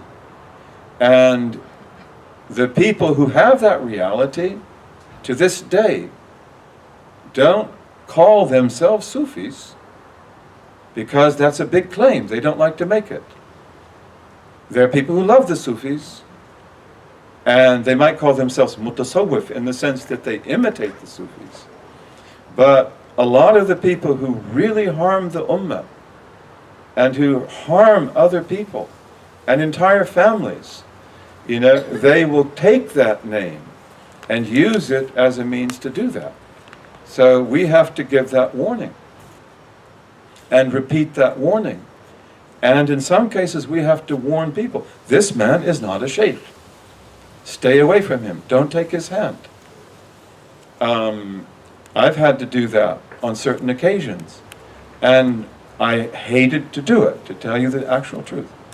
I hated to do it, but a very important person was asking me about a person that I know of quite well, and I just said, beware of him. And then one of the people in my audience, this was a private audience, by the way, he said, that's not enough. You have to tell him what you know. You have to tell him the whole story. I didn't want to do that, but so I did. I told him everything I knew about the person. And that was important because this person would have been hurt greatly by following him, and he would have brought harm to many other people as well. You mentioned a person who died because his false sheikh gave him the wrong adhkar. How can dhikr kill you? Well, first of all, I should have never made a statement like that. What I said is that I thought that this person, who he took the hand of this false sheikh, and this false sheikh, we know him to be outrageous. You can't trust him with money. You can't trust him with women. You can't trust him with anything. He knows nothing about adhkar. He pulls them out of the books. He makes them up himself. And our blessed friend took the path, and then he dies. He died in after Salat al-Fajr, sitting in his own mosque, doing dhikr. And he was, mashallah, in the position of sitting when he died. And may God accept from him, and may God make him a martyr. The thing is that adhkar are very powerful, and you have to know what they do, and you have to know the effect that they will have on you. So you don't play with them, and you don't make them up. I know of a young man who is having great difficulty becoming sane, and he drove himself insane by making up his own dhikrs from the names of God. So he would take any of the names of God and then just make up his own dhikr of it. Ya Dar, Ya Dar, Ya Dar. God protect us. Ya Qabil, Ya Mudhil. Okay, we don't do that. I just did it. Pray for me. Right? But that's what he did, experimenting. And he became psychologically deranged and haunted. He destroyed himself. And when I came to know of him, then the first thing you have is regret that, why did you do this? And this is also a reason why you don't just pick up a book of adhkar, Sufi adhkar, that you buy in the bookstore and take it home and start reading it. You may go crazy. And the adhkar may be perfectly good, but you don't have idhn for them. And not only that, you haven't been prepared for them. And that's why we said that often a sheikh will begin you with very few things to do as dhikr, very few. Okay, and this is because it's medicine. It's medicine to get you right and to cure you, and then he may add on, and he may add on. I had a path before the path I have now for 19 years. The sheikh was the one I mentioned to you before. It was a beautiful path. I'm not going to mention its name, but it was a beautiful path. The adhkar were extremely beautiful. I loved them. But we had in that path a number of big dhikrs. And they were in the front of the book. My sheikh gave me the book when I first came to him in 1984. And he said, don't ever look at the ones in the front of the book. You're not allowed to do that. I carry the book with me everywhere I went. And for 13 years, I never looked at them, because he said not to. He said, don't even skim read them. After 13 years, he gave me the permission to begin to recite them. Okay? So, dhikr is powerful. Dhikr is transformative. You want it to be a positive, healthy transformation. And it can do other things as well.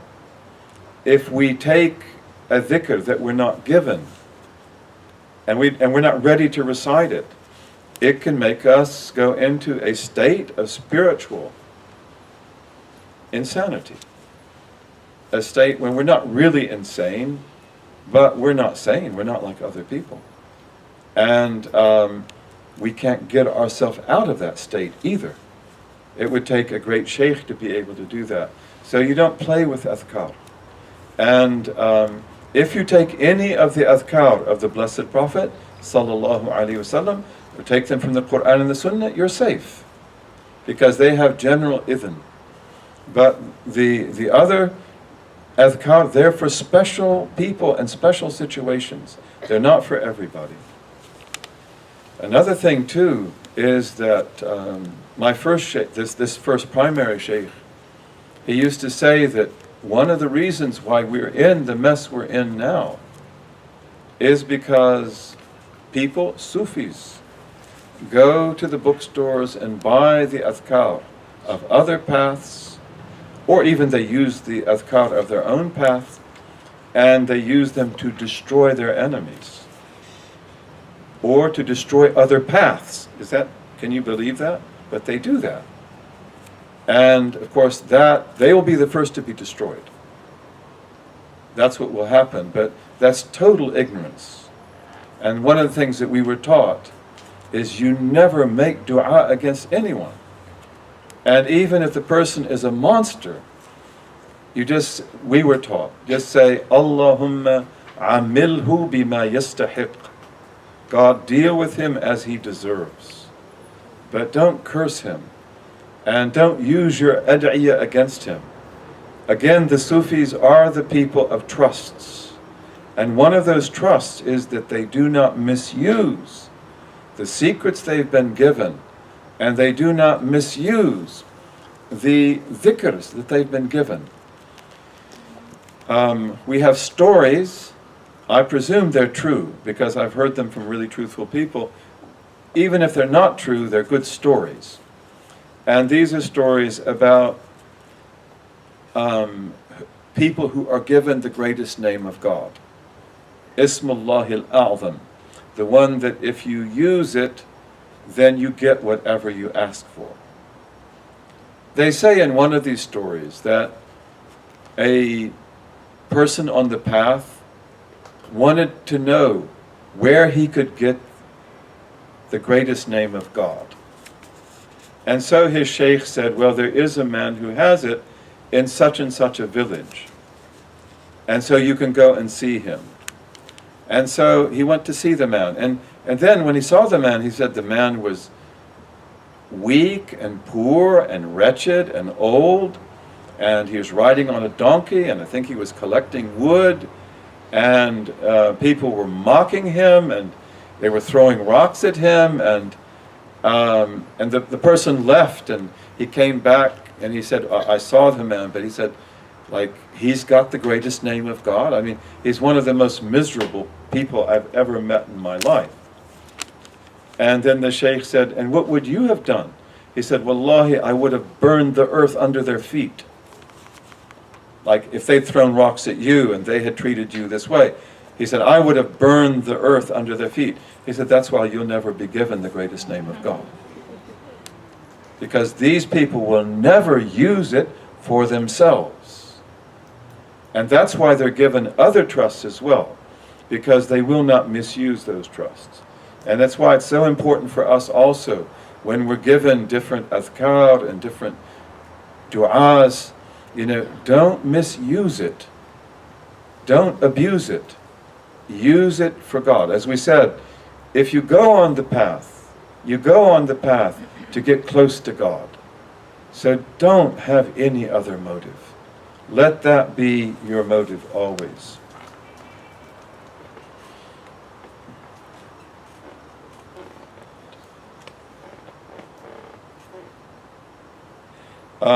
So, is it permissible to begin a path, and with time, along with experience, you get total trust and submission? Or do submission and trust have to be 100% from the first day, from day one?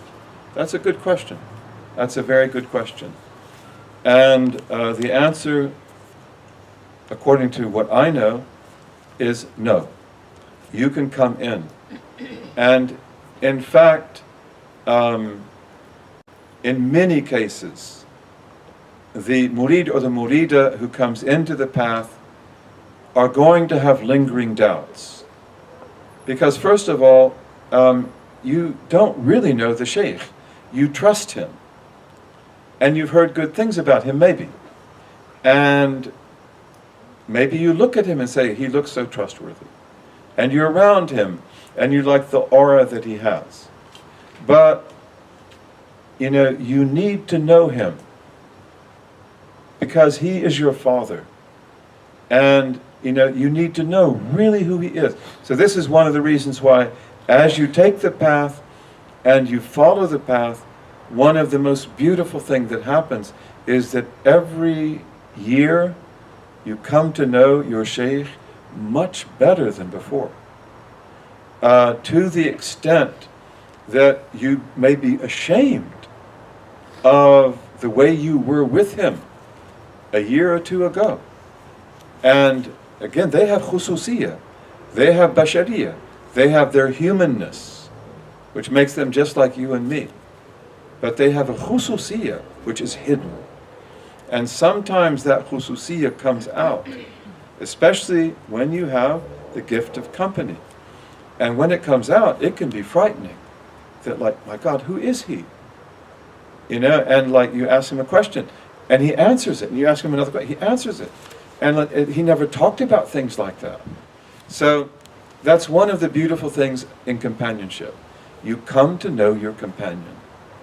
And the same thing's true of the murids and the muridas. That as we go down the path with each other, we come to know each other. And I don't see any of them here tonight, but I have a group of Egyptians with me and with us, whom I met in Chicago how many years ago? I'd have to calculate. More than 10 years ago. And they were so beautiful from the very beginning. And they'd come and see me, and we had dhikr sessions, and I was teaching the hikam. And they wanted, like anything, to follow me and so forth. And, like you accept that, but it's as the years go by, you discover who they are. And every one of them is 100 times greater than I ever imagined in the beginning. It makes me ashamed of how little I perceived in the beginning. And this is one of the beauties of companionship, isn't it? Like maybe your companion is solid gold, but you wouldn't know that if you didn't keep his company. And the same thing's true of the muridas. You find out that they have incredible qualities that you never knew before. So there's great benefit in that, bi-idhnillahi ta'ala. There is a story, also when you come to the shaykh, do you come to him perfect or imperfect? Sometimes people come perfect. Jalaluddin Rumi comes to Shams Tabrizi about as perfect as you can be. Shams will make him even more, and even more. And he will make Shams even more. Because they're like sheikhs of each other, although Shams is the big sheikh, really, and the great sheikh. But most of us come to our sheikhs very imperfect. In fact, sometimes we come to a sheikh with a big problem that we cannot solve. And maybe the fact that he solved it, that's what makes you attached to him. So there is a story, again, let's say it's true. Even if it's not, it's a good story. And this is of a murid who took the hand of a sheikh. And his sheikh was a true sheikh. And so he went home and he dreamed. And he saw his sheikh.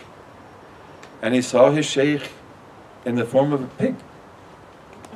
And he came to the sheikh the next day and he said, Sidi, I saw you last night in the form of a pig. He said, that's okay. And then he went and he dreamt again. He saw him in the form of a dog. He said, Sidi, I saw you in the form of a dog. He said, that's all right. And then he went back and he dreamt again. And he saw him in the form of an ape. And so he told him that, and he got the same answer. And then he saw the sheikh in his radiance, beauty. And he came, he said, last night I saw you as you truly are. And he said, Alhamdulillah. He said, before you were just seeing yourself.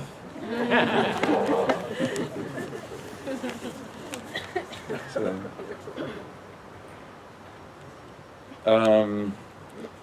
I think you brought this up, Sheikh, in the class. Who was the wali in Morocco who traumatized the Spanish king in the 17th century? Now that wasn't this year. Whoever wrote that, God bless them, they were at another lesson. Is there anyone here from Algiers? I think it's Sheikh al-Hawari, but I don't know for sure. But I think it's Sheikh al-Hawari. It's one of the great sheikhs of Algiers. And what happened was that, of course, you had the Spanish Armada. The Spanish Armada was a huge fleet. And Spain at that time is the biggest empire in the world and the wealthiest. This is the 16th and 17th century. Spain was the biggest and most powerful. Spain controlled all of America, North, Middle, and South, and the Caribbean. All of that was Spanish. They got gold and silver from it and other things. The Philippines were Spanish. Much of Italy was Spanish. Holland was Spanish. Brutal war. And Spain and Portugal were all Spanish. There was no Portugal. It was United Kingdom of Spain and Portugal. Spain was very powerful. Since this is history, what was the most powerful country on earth at that time? It wasn't Spain. Number one was, what? The Ottomans. The Ottomans, mashallah. They were number one. And the Ottomans were organized, and they were efficient. And I love them. I don't have to even tell you that. I can't conceal it. And second most powerful were the Mughals of India. And third were the Safavids of Iran. And fourth were the Shaybanids of Bukhara and Central Asia. All of these are much more powerful and effective than the Spanish, and 100 times more efficient. Spanish Muslims were very efficient. Hard to believe that today, isn't it? Today it's like we can mess it up if nobody else can't, you know. But in those days we were very efficient. But the Spanish were powerful, and especially in Europe they're very dangerous. The Spanish sent an armada to England to conquer it, and God destroyed that armada. That's a very important chapter in history. That's about 1588. I believe after that, possibly in the early 1600s, and again, I don't know for sure. I don't know for sure. The King of Spain sent an armada to attack Algeria. And they were outside of Algiers. They covered the whole horizon. And I was told this by a Sufi that I believe in, and I believe him to be truthful. He said that the sheikh, I think his name was Hawari, he went to the sea and he threw pebbles in it. And I think he said, Shahat al-wujuh, Shahat al-wujuh. And then they say the clouds gathered, a storm came up, and the ships were destroyed by each other. They ran into each other because there are lots of them, they're close together. And they say that's when the Spanish king, I think it's King Charles, he just left. And he went to a monastery which is well known in Extremadura in Spain, and he lived the rest of his life in the monastery. Did he become a Muslim? I don't know. How are we doing with time? 5 minutes.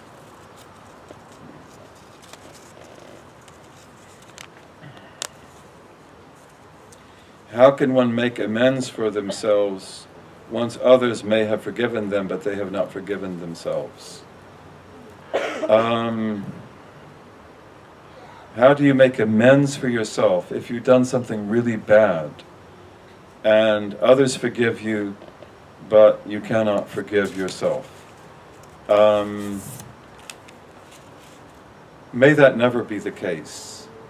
May whatever has happened in the past, may we be able to turn back to God. We have the story of the murderer who murdered 99 people. And then he came to the scholar, he was of the children of Israel, as you know, and he came to the scholar of the children of Israel, and he said, "Can God forgive me?" And he said, "No." And so he said, "I'll make it 100. And he did. And then he went to another scholar who is described as knowing God, and he said, "Yes." And then he said, "But leave the city where you did the crimes and go to another city which is known for its uprightness." So that's very, very important right there. Leave that bad company and go to good company. That will change you. That will make you a new man. And as you know from the hadith, which is one of the sahih, that the man set out for that other city of the righteous people, and he died before he got there. And then we're told that the angels of wrath wanted him. He's a murderer. He murdered 100 people. Let us take him. And the angels of mercy wanted him. That no, he did repentance.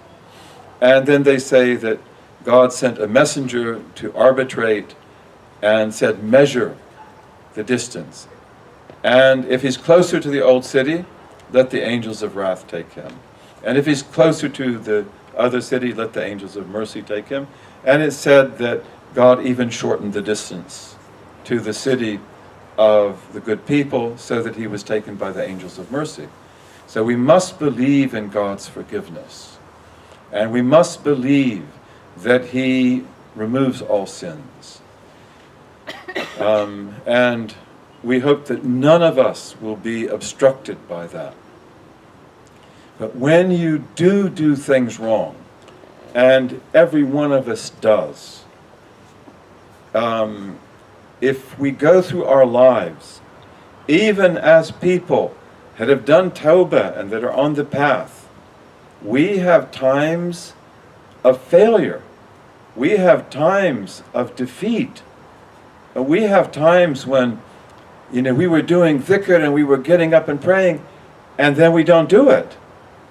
Right? Our hearts become hard, and we may feel very bad about that. And sometimes people even go back almost to where they were before. Sometimes they do go back to where they were before. So we have fatra, we have times of weakness, and we have times of failure. And in the spiritual path, those are all sayyi'at that you want to turn into hasanat. And one of the ways that you do that is never forget them. And always remember that this is who I am. I'm not this great person that does dhikr and prays. No, I'm that bad person who didn't do dhikr and didn't pray. So what do I have to be proud of? And also, what power do I have to produce my own salvation? I don't. What if God were to will that I would backtrack in the last moments of my life? It was possible then. It's not going to be possible at that time. It is possible, isn't it? May that never happen. That's why we pray that it never happen. But, the bad deeds that we've done, we want to always remember so that they keep us humble. And when we do that, that bad deed then can become a hasana, because of the fact that it enables you now to worship God purely, with no sense of ego, no sense of accomplishment, with a sense of failure, that who am I after all? Never forget, I'm the one who failed. And the fact that I got back up on my feet, then, don't be deluded by that. It's said about Pharaoh that nothing ever went wrong for him ever. He always had what he wanted. He always accomplished what he wanted to accomplish. This is one of the things that made him a tyrant. This is one of the things that made him believe that he was your highest Lord. And in fact, if God had made him sick, if God had made him fail, he probably could have never been Pharaoh. To be Pharaoh, he had to be that person who outwardly was perfect.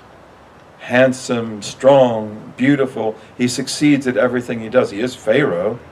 If he commands you, you better obey. So our failures are actually successes, especially on the spiritual path. We have to be honest about ourselves. And we don't want to ever forget the failures that we have. Sometimes people commit crimes which are unspeakable. Do they make tawbah? God does whatever he wills. Look at great Sayyid Umar ibn al-Khattab. Okay? What did he do to his daughter? He buried his daughter alive, didn't he? And let's not even tell the story. You've probably heard it. It'll make you cry. Okay? Do you think he ever forgot that? Not his whole life. Did he regret it? To the depths of his being. And she haunted him. He could still see her, because she thought he was playing. And he was burying her alive. And she's smiling at him. He never forgave himself for that. And this is one of the things that makes him Umar al-Faruq. So this evil deed that he did in Jahiliyyah, this is one of the things that will make him one of the greatest human beings who ever was. And, I became a Muslim through Malcolm X. If you ever studied the life of Malcolm X, you read his autobiography. He's a product of the institutional racism of my country. And that is evil. It is evil. And he was such a gifted person, but he was warped by that institutional racism. And, he became a drug dealer. He became a robber. He did all kinds of things. When he went to prison, they called him Satan. And again, just like with other people that turned the page, Al-Fudayl ibn Iyad is another one we mentioned. One of the things that makes Malcolm is the fact that he never was filled with himself, because he knew that God made him. God gave him himself back. Islam made him. And that if it weren't for the sheer mercy of God, he would have been killed. He would have been shot down. He would have died in prison years and years ago. So his memory of that, and Islam removes what went before it. But his memory of that is what made him so thankful to God and made him so strong in everything that he did. I think we need to stop now, right? اللهم وفقنا لما تحبه وترضاه وجعلنا من عبيدك السعداء وأمتنا على كلمة الهدى علمنا ما ينفعنا ووفقنا للعمل بما علمتنا به واجعل ما نحن فيه خالصا مخلصا لوجهك الكريم يا رب العالمين. اللهم اجعل تجمعنا هذا تجمعا مرحوما وتفرقنا بعده تفرقا معصوما لا شقيا منا ولا محروما. ربنا آتنا في الدنيا حسنة وفي الآخرة حسنة وقنا عذاب النار. And hopefully we see you tomorrow. And tomorrow's the last session. Pray for me that I can bring it off. Okay, and tomorrow we're going to talk about giving reality a voice in the world. We're going to talk about things like, where did the Sufis get their knowledge? What kind of knowledge did they have? The metaphysical knowledge they had. What are the palaces that they built with that? And pray that we have a good conclusion, inshallah. Wassalamu alaikum.